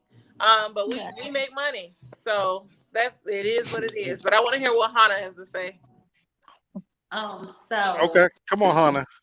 We both make pretty great money. He does make more money than me. As far as what we should do, I'm going to be honest. I'm not 100% in agreement with D, but I'm kind of on a part of it, because I feel like the man should be the provider. However, even if he pays more bills and everything than me, if a bill needs to be paid, I'm not going to be like, well, where's your money? I'm just going to pay the bill, because we both have to live and survive. Okay. So that's how I stand on that. However, my growing up, my parents, they didn't. My dad, when they were still married, he paid everything. My stepdad, my mom makes triple what my stepdad makes, but my stepdad still pays the mortgage. He still pays the car notes. And my mom can pay every single thing plus more. But as the man, the examples I had in my life, that's what the man did. So I kind of see where you're saying. However, I don't think that it matters really if the man takes the whole majority, all the bulk. I think they maybe take a little bit majority of the bulk, but as far as the man has to provide every single thing for the household, I'm not in agreement with that. I'll be honest, in my previous marriage, I never paid one bill. I paid the bills, but I didn't provide the money. But I had to take care of every single household. See, this what I don't get. Like, all these women keep stressing about money, especially when you're in a relationship, the guy pays the lion's share. What the hell are you doing with your money? Like, where is it going? Whatever we want, because we ain't gonna pay no bills. And then, like Hannah just said, when we get a divorce, you got this big stash of money just piled up, so you can go on and bounce. Hell to the no. Well, and I'm with Terry on this. Okay, so I guess the women on this panel are more traditionalists. Well, so they don't. The women here are not saying, you know, they're not subscribing to the whole equality when it comes to men and women. No, well, Trevor, let me tell you this. Let me get my opinion out first. Why would we subscribe to that though? Can I ask this? Different. Why would we subscribe to that when y'all just said our degrees and all that don't even matter? Don't even I can't matter. understand what you're saying. Say it again. Thank you. Okay, brother, let me tell you something. Your wife asked me one day, your ex-wife asked me one day, Sherry, what do you mean when you told your husband, no, go and pay for the gas? I know you don't think I'm paying with my money. This is what I said to my husband. So she asked me, Sherry, what do you mean by your money? And I said, yeah, exactly. My money is my money. His money is our money. That's what she couldn't get with it. And So you still feel that way. I sure do. Okay. And I don't care if the bill is due. He better pay. Or whatever. He better find a way. Okay. Tasha, get in here. Both of my nephews is right here. Y'all know who I am. Okay. Y'all know how I give it up. Okay. Tasha, get in here. You know what? From what I'm listening, I think it's cultural. Because how I was raised, it's not like this. It was not an I, it was a we. It was our money, our bills. It was us. And for me, as far as finances, when it comes, you don't have to make as much money as I do. That's fine. But if you're grinding and you're doing your thing twice as hard, and I can see that you're out there doing what you can, or working 2-3 jobs because you know that's what you want to do, or that's how you get it, then okay, that's fine. As long as I can see that you're making an effort and you still have your, you know, like your own things, you're still bringing something else, I'm okay. I don't mind being your partner. And I thought when you're married, you're supposed to trade those I's for we's, but that's just me. No. Okay. That's what I thought, Tasha. Okay. And I'm married. So let me end it. So hold on. So I want to end it. Let me finish. So I'm not finished, but I'm gonna say my little part. Then we're gonna move on. I'm sorry, Bert. Then we're gonna move on to the next subject. We're gonna move on to the next subject. Okay, no, you said something to her. I'm loving Bird, but let me say what I'm hearing. It does explain the great chasm in the numbers, because there's a great big hypocrisy here. It's amazing how when you want traditional values to come into play, then you accept them. But then when you don't want it and it doesn't skew in your favor, that you can have those views that, okay, my money is my money and your money. It's a great big double standard in there. So I'm gonna say this as a single, and again, this is coming from married people. Maybe that's why I'm single. Me and a single person, we kind of agree on the same terms. Terry and all of us. Maybe that's why I'm still single. But I'm gonna say this: I don't make a whole lot of money. I make enough money to lead a quality of life that's okay for me. So if I meet that Mrs. Right and she makes more money than me, well, damn it, then she's going to have to fill the lion's share of the bill. I'm not a lazy man.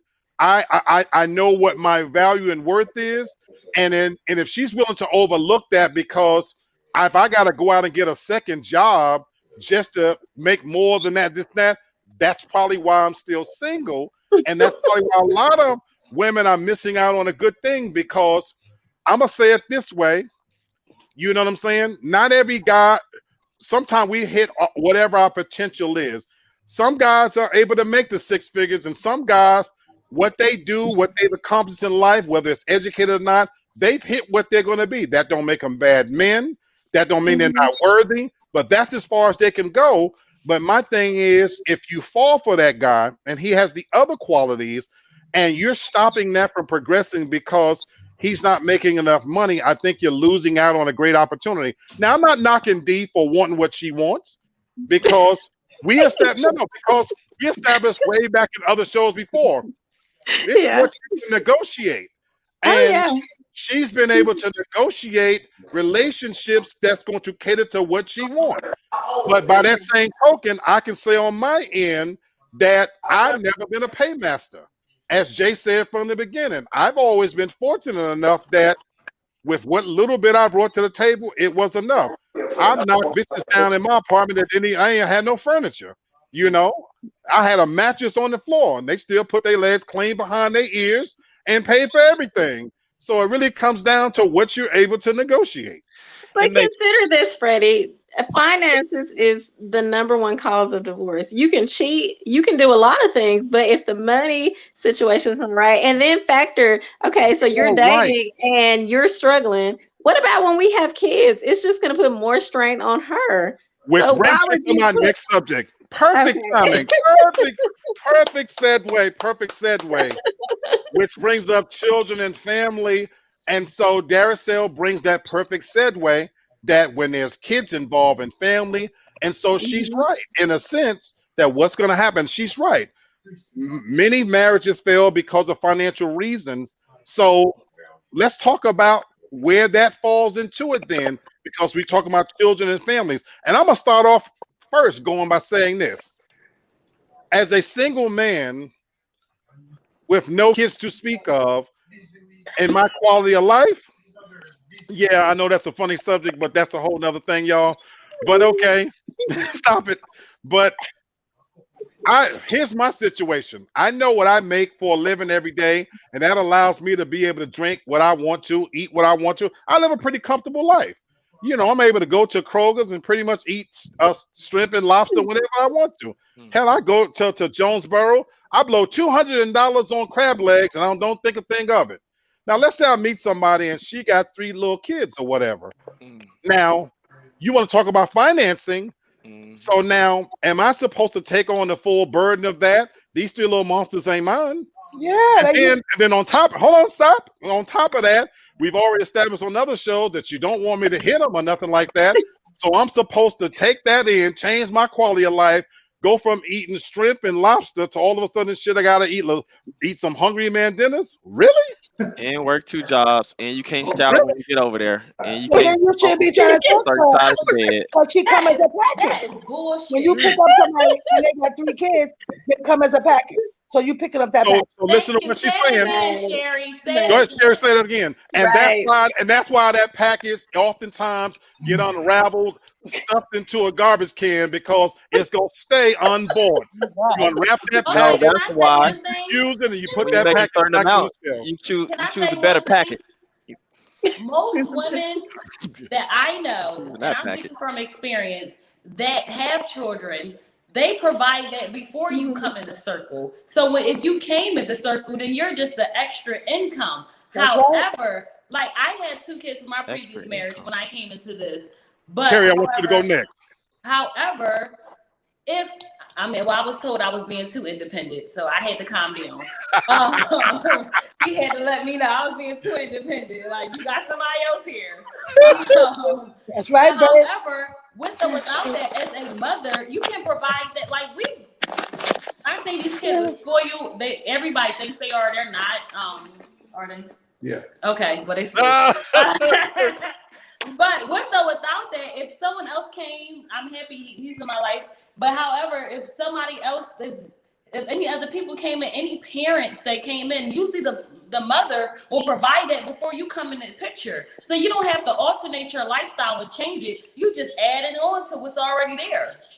Most women, I'm not saying all, because we have some. Terry, is it that simple?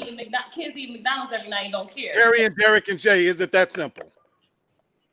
Who want to go first? Go ahead. No. Oh yeah, go ahead, D. You go ahead, man.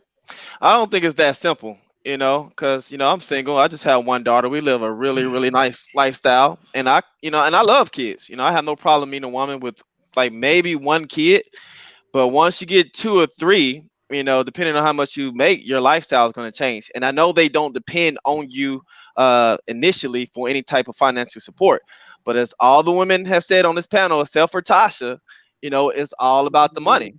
And so, like, especially if I get to this point where I'm making a lot of money, you think I'm gonna choose your package, with 2 or 3 kids over, some of these women with no kids or maybe 1 kid? No, just like you overlooked me when I was broke. When I get money, I'm gonna overlook you because, I want this nice family, and I don't want nobody with your mindset. Yeah, you're gonna leave me my business don't work out and I'm broke for a few months and you're gonna save all your money and bounce. No, I think I'll pass up on that package. All right. Come on, fellas. I dropped the mic on that. I think he said enough for all of us. Okay. Okay. Tasha, what do you got to say on it? You're a single woman. You know me. I will not date a man with kids. That is my big no-no. There are no rules to it anymore. There's no respect anymore.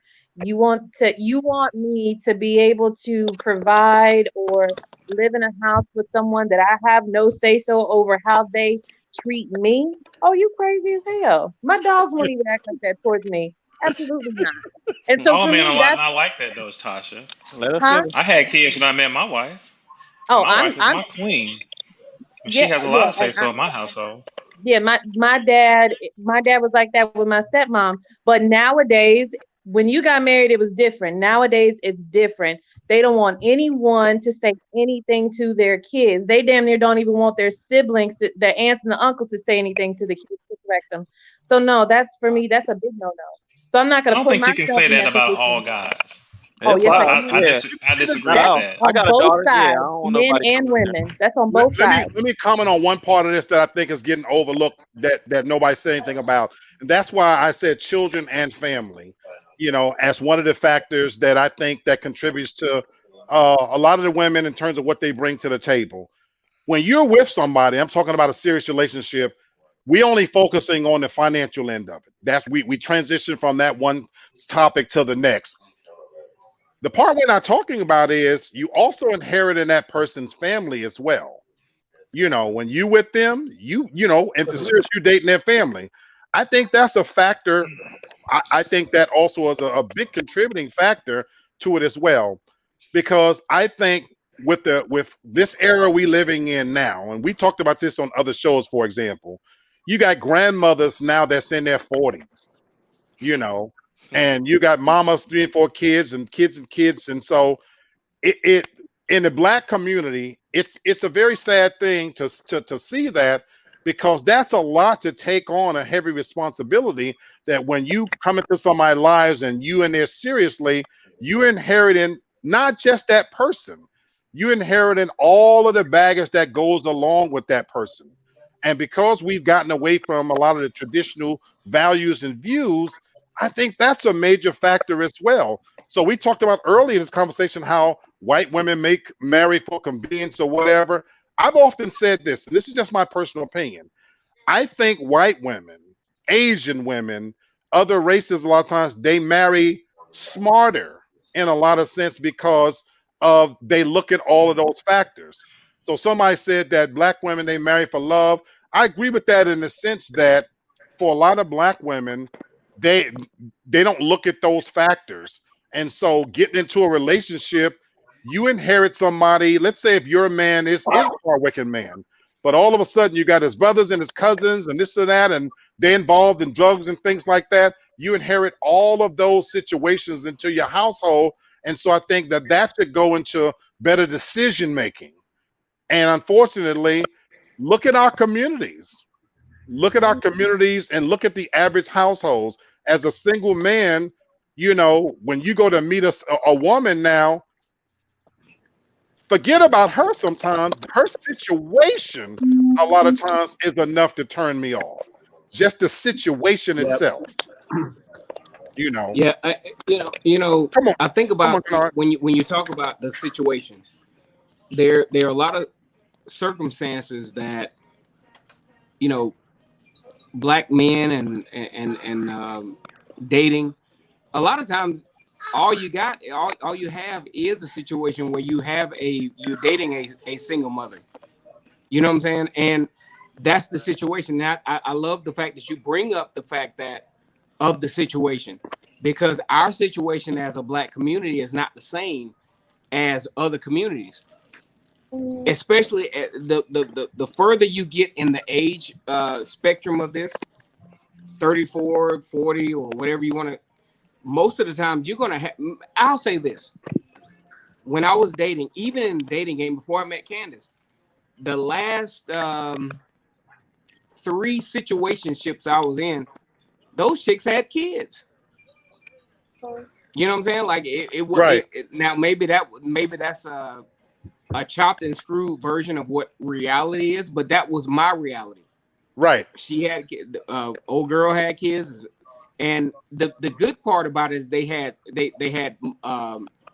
it wasn't multiple kids, but it was kids nonetheless.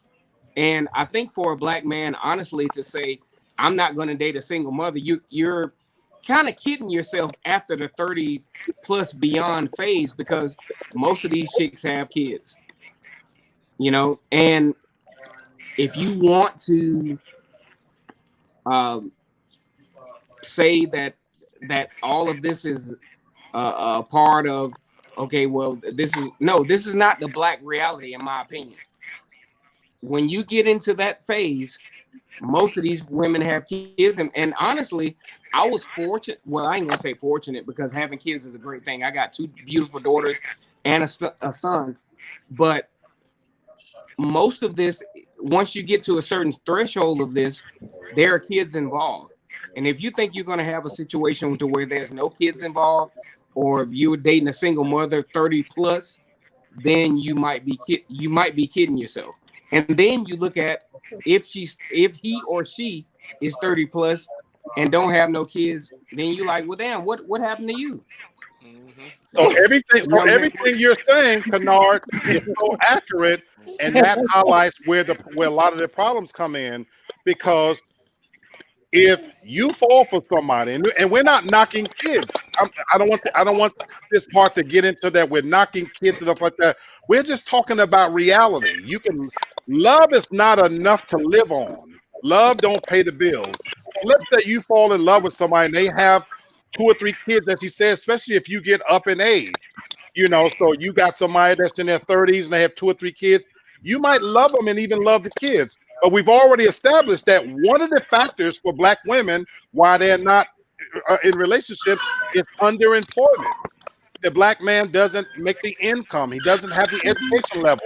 So now you're talking about bringing him into a situation, even though there's love, to where now there's multiple kids.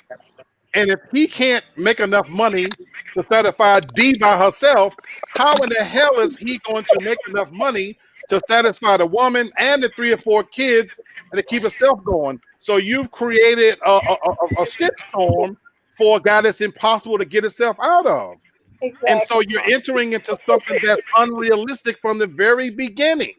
And if you're fucking with Sherry, she's telling you that your money is her money, and her money is hers. She's gonna beat you too. How in the hell, and she's gonna whoop your ass on top of it. So how in the hell can you reconcile being in that relationship? So you're entering into something that's unrealistic and has no chance of succeeding, which is why marriages fail, because of finance. Well, I've been married 31 years, so I did something right. Well, it could be it's because he's scared. I'm sorry. But okay. There you go. That's good. But okay. I digress. We're gonna go to the next subject, y'all. And this one, right, sweetie? This one may not be a factor for you, but I put this in there. Got a lot of background noise. Because it should be. Yeah, somebody's got a TV on or something. It's an echo from you talking. Okay, so I'm not sure who it is. Okay, let's talk about religion, spirituality. You know, not everybody on here is religious. I know one person on here for certain who is an atheist, is a self-professed atheist, right? Yeah. So and I'm not calling her out. You know, she owns it. You know what I'm saying? And I love her. Yeah, there's not one. They're my auntie.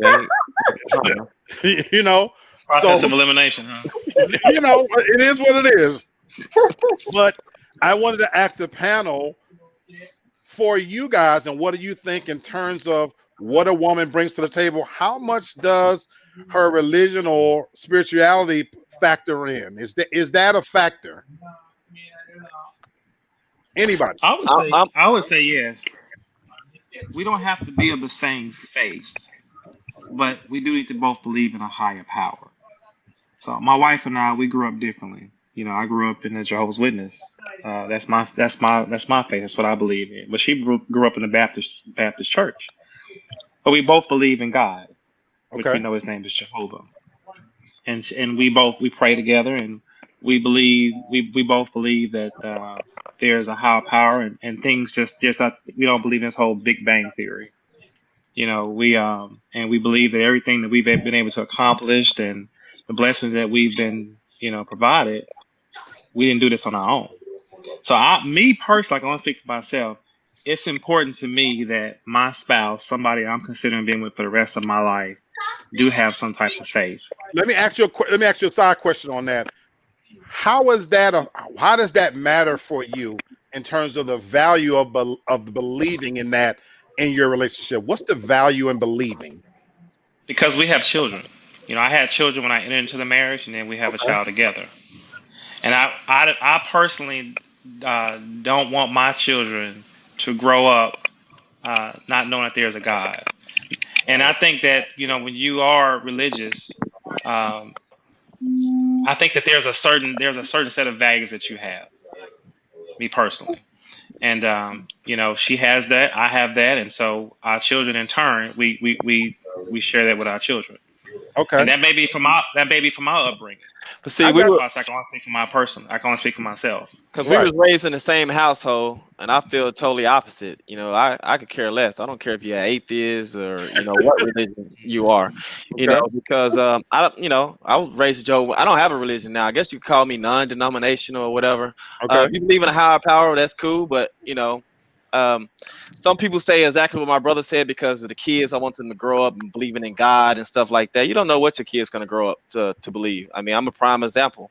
My parents would love for me to be a certain religion, but like I told them, like, you're not the same religion you were when you grow up, So I think the problem is I meet plenty of women who's like, yeah, I want a church going guy, and I want you to go to church with me every Sunday. Right. Some of them, they can't see themselves in a relationship with a guy who's not like that. And right. Like, hey, you go to church on Sunday by yourself. You could come back and tell me all about it, but I'm just not going to be there with you.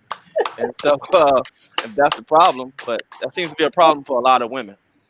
I'm sorry, you guys, but I feel him on that. I just really do. Darcel, I'm not leaving you out of this. I'm coming to you as well, Dean. Can I make a rebuttal? Absolutely. So my little brother, he's special. Okay, No. He's special in a good way.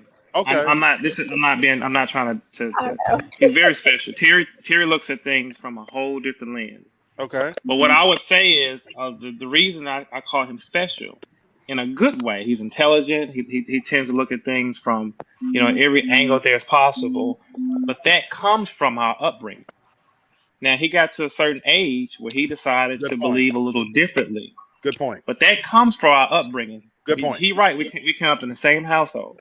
Valid now, point. When that's no different than people who raise kids in church and they come from this very good background. They end up becoming serial killers. That's no fault of the parents, but they have those values. Valid point.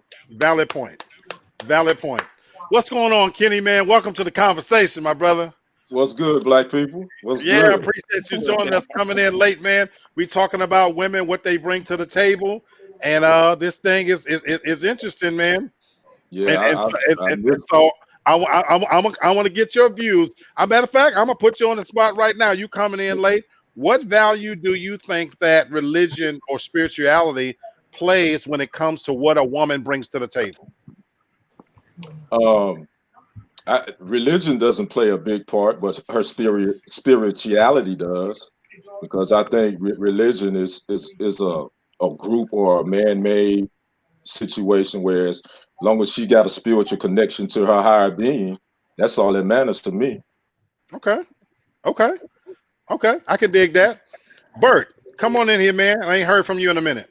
Yeah, it don't mean anything to me. I mean, I do believe in higher power. I mean, I grew up in the church, Pentecostal, non-denominational, Islam. So, I mean, I've been there, done that. But at the end of the day, I do believe in a higher power, whatever you wanna call him or her. Okay. It doesn't make a difference to me. I mean, long as if you got that base and you know that there is something more than just us. But other than that, I mean, it's not no type of a deal breaker or anything like that. You know what I mean? Because that's a whole other discussion for a whole other day, because we can go ways on this. Yeah, that's what I was hearing. So that can go so many. So I got so many questions, but that could be a whole other conversation. Absolutely. Yeah. But I want to bring. And I'll leave off with this. To tell you the truth, I'm surprised that a lot of women believe in what they believe in, because a lot of religions ain't for them. Right. That's a good point. You're preaching now, brother. Right. Very good point, Bert. That's a good point. Yeah. Get in here with your views, sweetheart. So for you, where do you stand on this topic? So I do not believe in God or Jesus or whatever. I think it's actually a social construct designed to keep poor people in check, basically, and it worked for a number of years. If you think that if you behave here and if you're a good person, no matter how much they step on your neck, and that once you get to heaven, you will get all your glory, then, I mean, it works. It works. And Black people are under that thumb so hard, But saying that, like, as far as religion, my husband I grew up in the Baptist church, and I found my own way when I got older, and he grew up in the Baptist church. And, as we dated and talked and he researched a little more, his views are kind of more aligned with mine. Like, he grew up in the church, but normally in the Black community, when we grew up in the church, it's by force. You don't really have a choice of your religion or what you think or what you believe or whatever. But as I grew older, now my kids go to a Christian school. They learn about Jesus and all that, but I give them the option to think for yourself. Yes, you're taught this, and yes, they say this, but think for yourself. And what do you believe? I don't put anything in their hand. If they want to believe in Jesus, then go for it. But my kids are smart enough that they can think outside the box and say, hey, this don't really make sense. Okay. So let's take the kids out of it for a second. Oh, I'm sorry. No. So let's take the kids out. For you and your husband, for you, it hadn't made a difference whatsoever. Any kind of belief in a higher being, any construct of religion doesn't make a difference for you. No, in our house, it's not even talked about. It's not brought up. It's not a factor at all. I got you. Candace, I am really interested to hear from some other couples, because we fall back on that. Every couple that I know, have issues. That's just part of it. And one of the things that sometimes get us through is the fact that of believing that God forgives us all. Jesus forgives us all. We're all imperfect. And so to me, that's something. I'm coming to you. I think so. For us, that has actually in a lot of cases, throughout the years. I've been married now 16 years. I think that has been the glue that's kept us together, because we can't fall back on our faith. And I'm not super religious. So Terry's right. We grew up in the same household. Older I've gotten, I'm not just this devout Jehovah's Witness. I have my views, that may not agree with the organization, but that's still my faith. But regardless, I think that honestly for us has kind of kept us together in a lot of ways. Okay. Well, I was gonna go to Candace, so we lost her. Sherry, you're married. What value does religion or spirituality play in your relationship and in general for what women bring to the table?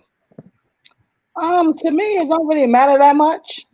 I always tell people, they consider me the worldly one, and I talk to them straight. I do believe in a higher power. I do believe in Jehovah God. My mother's a Jehovah's Witness. Okay.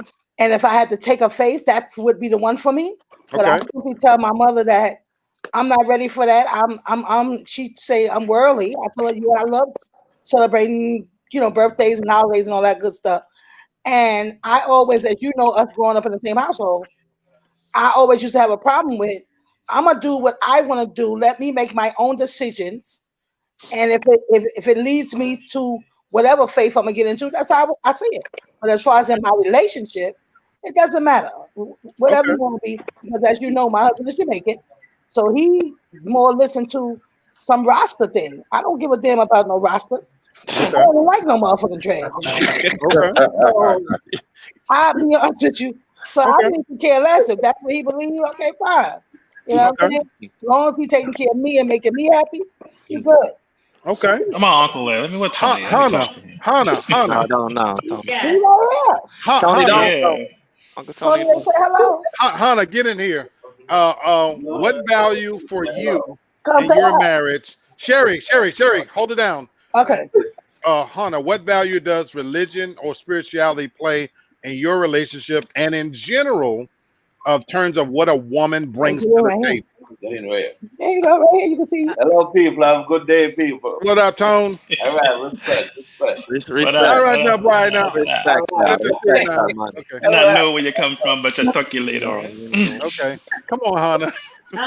So I'm a little different. You know, I'm a PK. What is that? Preacher's kid. Preacher's kid. Oh, preacher's kid. Okay, all right. So I mean, but I'm gonna be honest, I have not been in church in about 5 years. And growing up, I was church, breakfast, lunch, dinner, snack in between. However, when I got divorced, I realized how the church turned against me. Because Hey, little one. Okay, I'm listening, Hannah. So It's Jada. Hey, therefore, baby. I kind of changed my views about the church. So, and I am like, he used to be heavy in religion too. So we kind of can relate on that level of how we still believe we have faith, we pray, you know, we know that this is not just us. So we do have a higher power. But as far as the traditional church, I'm kind of happy that we're not at how we used to be in church and everything, and this is this and this is that, because I realize when you do certain things against the church, they come against you. Like I was a usher, I was on a choir, I was doing everything, and I was set down from everything just from being divorced. But if I was still getting abused, then yeah, you can stay in that marriage. But if you leave it, you have to sit down. So I just kind of personally left, because I feel as though if you preach all this religion all these years and you do one thing against the woman, they're sit down. The man can do whatever he wants. He's still up there preaching on Sunday and teaching on Sunday. In most cases, now they don't sit anyone down. However, I'm happy that we both have the faith. But as far as we have to be 100% in church and that, I'm just in agreement with that. Or as my experience, to each his own. But I don't really care at this point in life. Whatever you, as long as you believe in something, I don't care if you rub crystals together. I give two craps. You can rub crystals, you can stomp, you can rub sage through the house. It doesn't matter to me at this point. Okay. As long as you just believe in something, I'm okay with it. Okay. Candace, I was about to come to her. I think she froze. She froze. She froze again. Yeah. Okay, Tasha, close us out for the panel then. So for those that don't know, it's my cousin. Yes. Can you hear me? Your voice is like underwater. I'm having trouble hearing you. Yeah, you froze. It's like mechanical and you're frozen. Yeah. Oh. Let Tasha go. Come on, Tasha. Okay. What I was gonna say was, for me, we do not have to be of the same religion. I was raised Southern Baptist. Oh, amen. All right, but you do have to believe in God. You're not gonna be in my house with the damn pentagram on my floor and a Ouija board. That's what we're not gonna do. You have to believe in God. So we're not gonna now, you can't do that. Not in my house. But I think it's beautiful, and it's one thing that I do love when I see couples praying together, especially like out in public, because you don't see it a lot. And to be able to share something like that to me is another level of intimacy that you share with someone. So I think it's a beautiful thing. And again, for me, we have to believe in God. But if you choose to, pray to Allah, I might be all right with that. That's okay. I'll let you pray to Allah, but nothing else more extreme than that. No. Okay. Can I say what I wanted to say? Because my Come computer on, was actually Candace. started. Come on, Candace. Come on, So baby. what I was saying is me and my cousin Kenny. For those that don't know, he's actually my mother's first cousin. We grew up Kojic, and in the Kojic religion, you have to be equally yoked, but they tell you to pray for your spouse to Right. change and be like whatever. But for me, I'm open.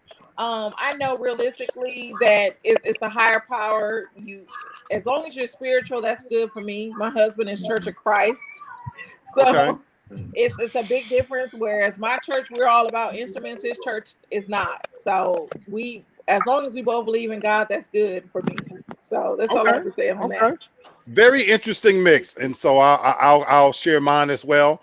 I'm also a Jehovah's Witness, inactive Jehovah's Witness. My views are somewhat similar to what Terry's is, because I've been experienced to organized religion on so many different levels. I've seen the hypocrisy in it. And so I've turned more towards more of a spiritual person. Having said that, I believe in the tenets of the Jehovah's Witness faith. From having seriously studied the Bible, been a minister myself, things like that. And so one of the points that Tasha made hit home with me. So for me, when it comes to the value of what a woman brings to the table, I do need some belief in a higher power, because I think it breeds intimacy. And so now if I'm just kicking it with you, I could kill less what you believe. Don't matter, right? Like Tasha said, you can rub two rocks together, because you ain't in my apartment for your views anyway. That's not what you're here for. I got a view, but right. You know what I'm saying? But she only gonna be there from 10 to 3 anyway, so we ain't got time to play. So shit, after that. But if I'm going to get serious with you, and in terms of what you bring to the table, whether it's kids or not, I need some sense of value. There needs to be some value system in place and belief, because for me, it breeds some level of intimacy. But in an overall bigger picture, that's just my personal view. I think one of the contributing factors that has made it that 34% why a lot of Black women is because of, when you just listen to the dais, we've lost identity of self. We're all over the place. Some of us believe in Jehovah's Witnesses and Allah and Kojic and Baptist and this and that, and it doesn't matter. And so when you have that level of discord, the Bible does talk about being evenly yoked, and what fellowship does light have with darkness? That matters. It really does matter, because guess what? Once you get past the sex part, and you get past the laying down, and you're laying in those quiet moments with that person, and now it's about because there's a difference between sex and intimacy.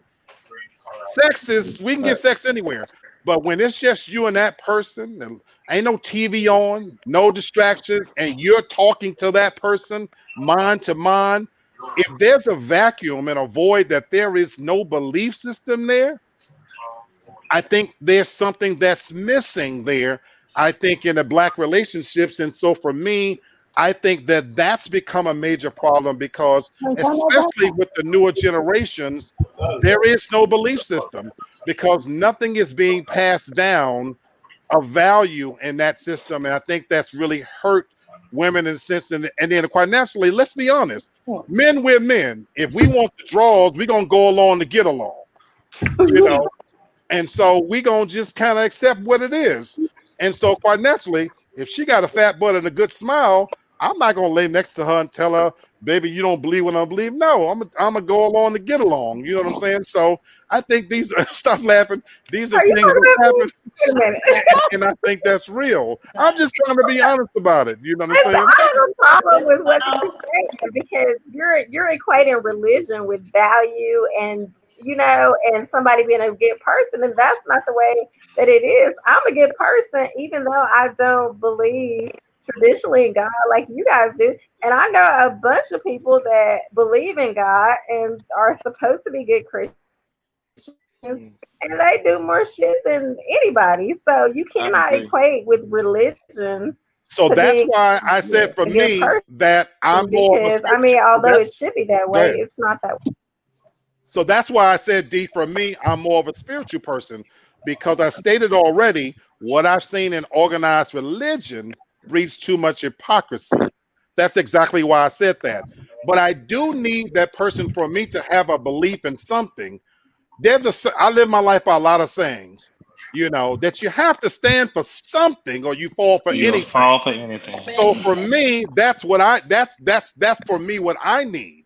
So now if that works in your relationship, bravo. But I'm saying I think what's missing in a lot of relationships is that vacuum. It doesn't have to be religion. Religion is an organized system. And I think therein lies the problem. Because I think a lot of the problems get blamed on God when it's really the interpretation of the Bible. That's a big part of the problem. Yes. That's where religion goes wrong, because so much shit gets put on God when really it's the interpretation of it. Yes. All of us can read a scripture and walk away thinking something different.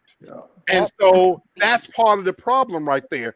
But what I'm talking about is not that you're a bad person, because we wouldn't be the best of friends if I thought you was a bad person. I love your heart. I love how you treat, because I will say this, you can call yourself whatever you want to, but if it's not making you a better friend, a better lover, a better mother, better father, better son, then you're wasting your time anyway. And by the way, the Bible says that. See, this is the part that people doesn't know. The Bible even says that. So, I feel you, Darcel. So if you want to get scripture on it, that's the truth. They always go back to the Bible. You can't compete with that. The Bible says so. Like, I didn't leave with that, but here's the reality of it. It does say that. And so that's unavoidable. But I'm not asking, that's just it. I'm not asking you to believe in the Bible. So that's why I said, we can call yourself whatever you want to, but if it's not making you a better person, for me, that's what I judge. Because that's the thing. I don't get to judge anyway. So Terry, you're right.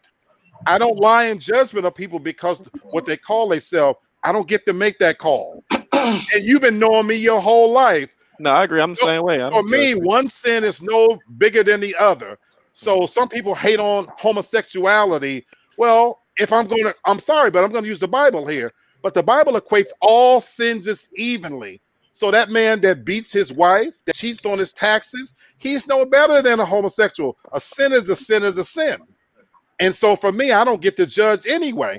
So when you close them doors behind you, if you ain't fucking an old person or a child or doing some shit that's illegal, I don't care if you want to stick yourself in a rock and rub it together. Do what you do. Or an animal. I draw the line there. Hurting animals or something like that. But, so that's my thing.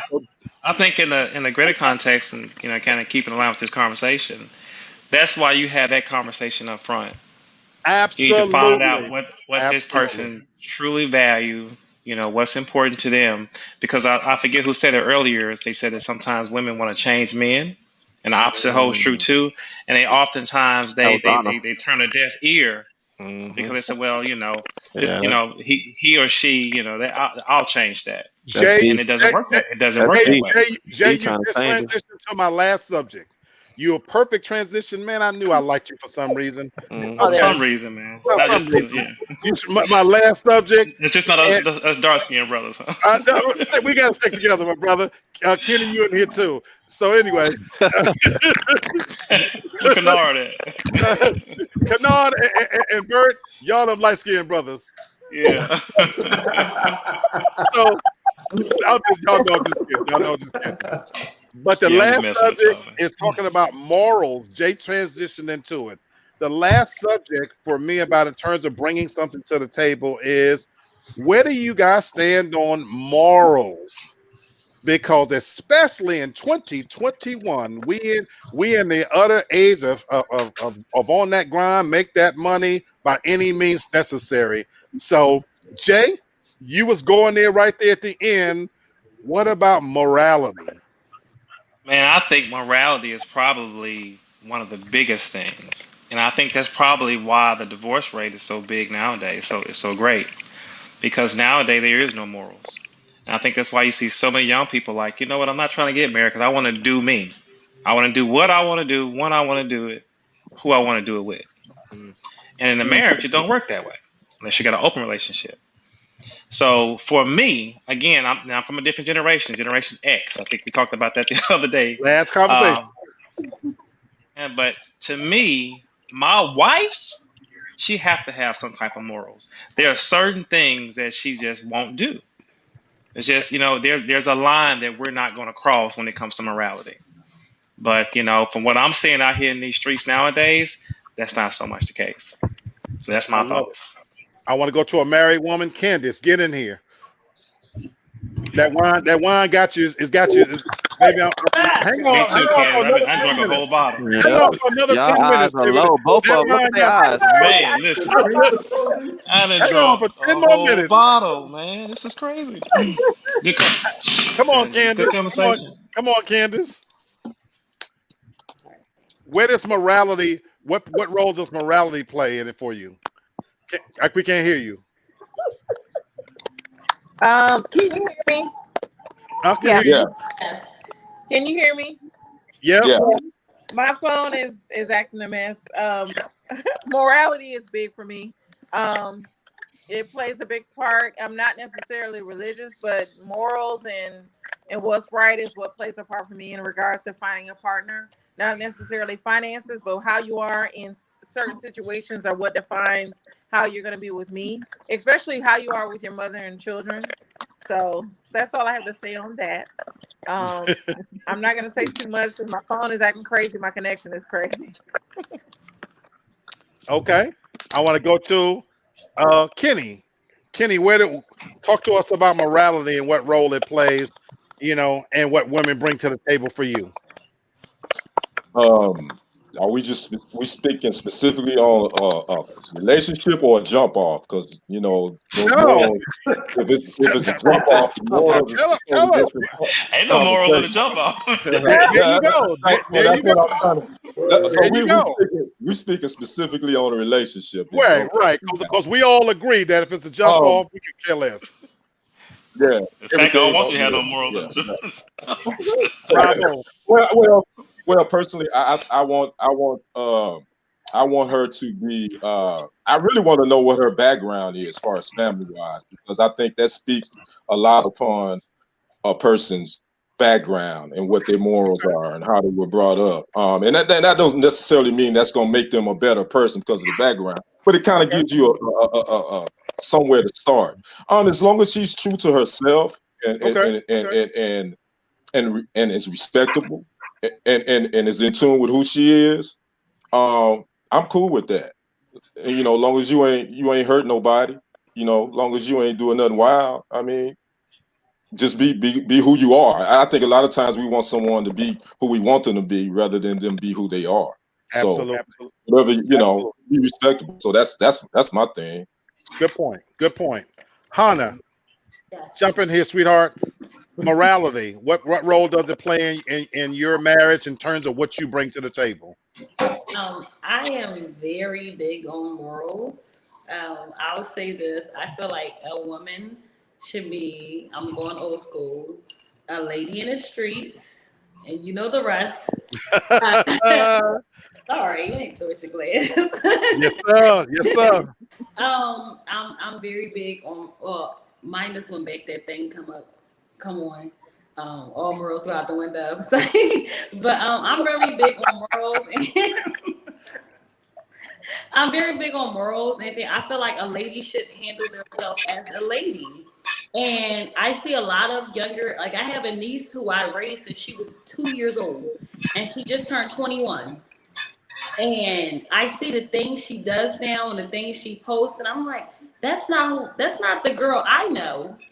That's not. I try to tell her you can't put yourself out there on the social media, right, and expect a different result, because basically they say sex sells, and a lot of women nowadays are selling sex, whether it's just being exposed, whether it's their mouth. Like the morals, a lot of nowadays have gone out the window, and I don't understand why. Like I have a daughter, and I want her to have morals and values just as herself. And I feel like a lot of this generation is lost when it comes to morals. So I'm very big on it.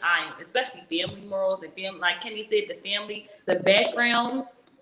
I come from a background where you should be a lady, you should wear a certain way. And I mean, I changed my way. I'm not wearing stockings and skirts down to my ankles nowadays. Right. However, I feel like you still should have some type of etiquette towards yourself as a woman.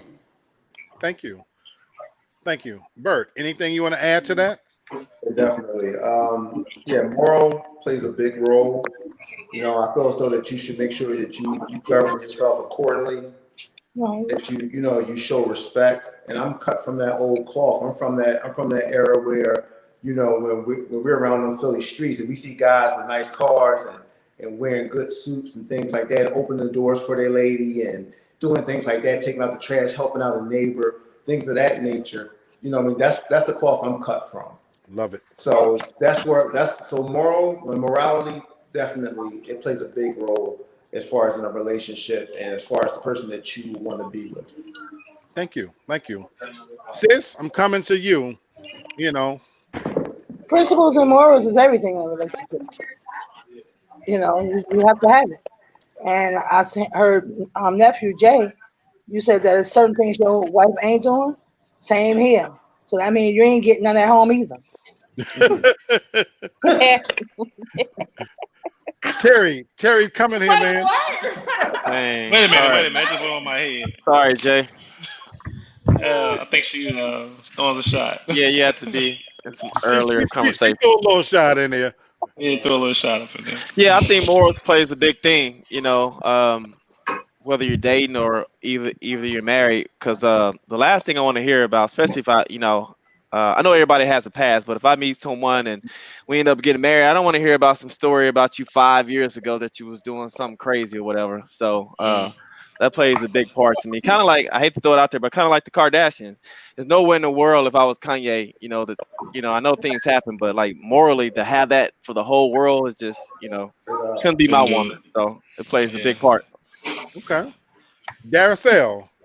You're drinking wine. Daracel. Morals, for me, it just boils down to respect. I mean, I would never want to do something that I feel like would come back to be disrespectful to my husband later, that he would have to hear about. And I want him to do the same thing for me, and the way that a guy treats his mom is a big factor for me. If you disrespecting your mom and calling her out her name, like, what you got for me? That is a big thing. So absolutely. I think it comes down to respect. Absolutely. Tasha? Last day. All right. I think everyone's pretty much summed it up. I agree with you. In 2021, I think there's more people who are living in the gray area now more than ever. And I think that gray area continues to grow. And if we don't put a hold on it, it's just going to get worse. If I'm dating someone, yes, they have to have morals. They have to have values. And more specifically, it has to match mine. You can't be from the street and live by the code of the street and be with me. That's two different worlds. No, thank you. And so, who you choose and who you pick is such a reflection on yourself and how you view yourself. So, absolutely. I'm not even going to close and try to close out by saying anything extra. I think you guys summed it up so well. Darcel, I love the point where you said it comes down to respect. Respect for yourself, respect for your partner, respect for the relationship. And those are all three separate things, believe it or not. Those are three separate things. Even in my singlehood and my views about not being jealous and things like that, have enough respect for yourself that even if you're going to be out there doing something that I don't know about, protect me by protecting your damn self. So if you know that I'm raw dogging you, make that nigga Jimmy up so that you don't bring me nothing. You know what I'm saying? Respect yourself enough that if I'm an articulate, intelligent guy, I know what I bring to the table. Please don't be out there screwing on nigga that every tooth in his head is gold. He ain't got no car. He fucking you in my car. Y'all in the back of a store or some shit. Come on now. You know what I'm saying? And have enough respect for the relationship to not get caught. You know what I'm saying? I'm not a violent man, but you put me out there like that, then I really might have to put my hands on you. And then, so that's a whole another situation right there. So it's about respect. You know what I'm saying? Protect us all out there. So that's where morals come into play. Like you said, Hunter, be as freaky as you want to. Look, I'm 53 years old. I'm limited in what I can do and bring it. No, and even behind closed. I'm gonna add to that behind closed doors. Absolutely. So what I was saying is, I no longer can't pick nobody up. I'm not gonna hefting your hefty ass up no more. So if you need somebody to be hefting you up, get as freaky as you want to behind closed doors. You know, get your groove on. That's all right. Be respectful. Have your morals. Keep it out there. I'm okay with that. You know, so I'm dead serious. Your dog going crazy. I'm dead serious. But anyway, that kind of concludes the conversation. I want to add one last thing to it. That I'm gonna come back to the beginning. As you guys saw, this was not about beating up women. So when people first heard the topic, what a woman brings to the table, I know it could come across a little bit as disrespectful. It was not that. It was just a really close examination for me of where we are in terms of relationships and why my sisters are having so much trouble finding that elusive relationship, because maybe it will cause some people to look in the mirror and say, well, what's missing? What can I do different? What can I do better? We off to a new year, new us. You can't keep doing the same things the same way, expecting different results. So if you want to bring that 34% to get damn near close to the 67%, you've got to do some things different. And so I want to say this. There are some things that ask yourself that you bring to the table, because if you only bring in your vagina, you're missing the boat. What you should be looking at is, are you bringing any kind of humility, nurturing, compassion, support? If you listen to the people on this panel, those are the things that matter. That at the end of the day, we don't give a damn about your education, whether you make more money than us, you know, any of those things. What do you bring to the table besides that? So I'm going to go back to that saying. She said, check your attitude. So guess what? Ask yourself, well, more than my vagina, what's my attitude towards what I'm contributing to the relationship? Because when you do that, your value will rise. I promise you. I promise you. Because if you only rely on your vagina, the market is flooded with pussy. So it almost has not too much value anymore. So you got to bring something more than that to the table, ladies.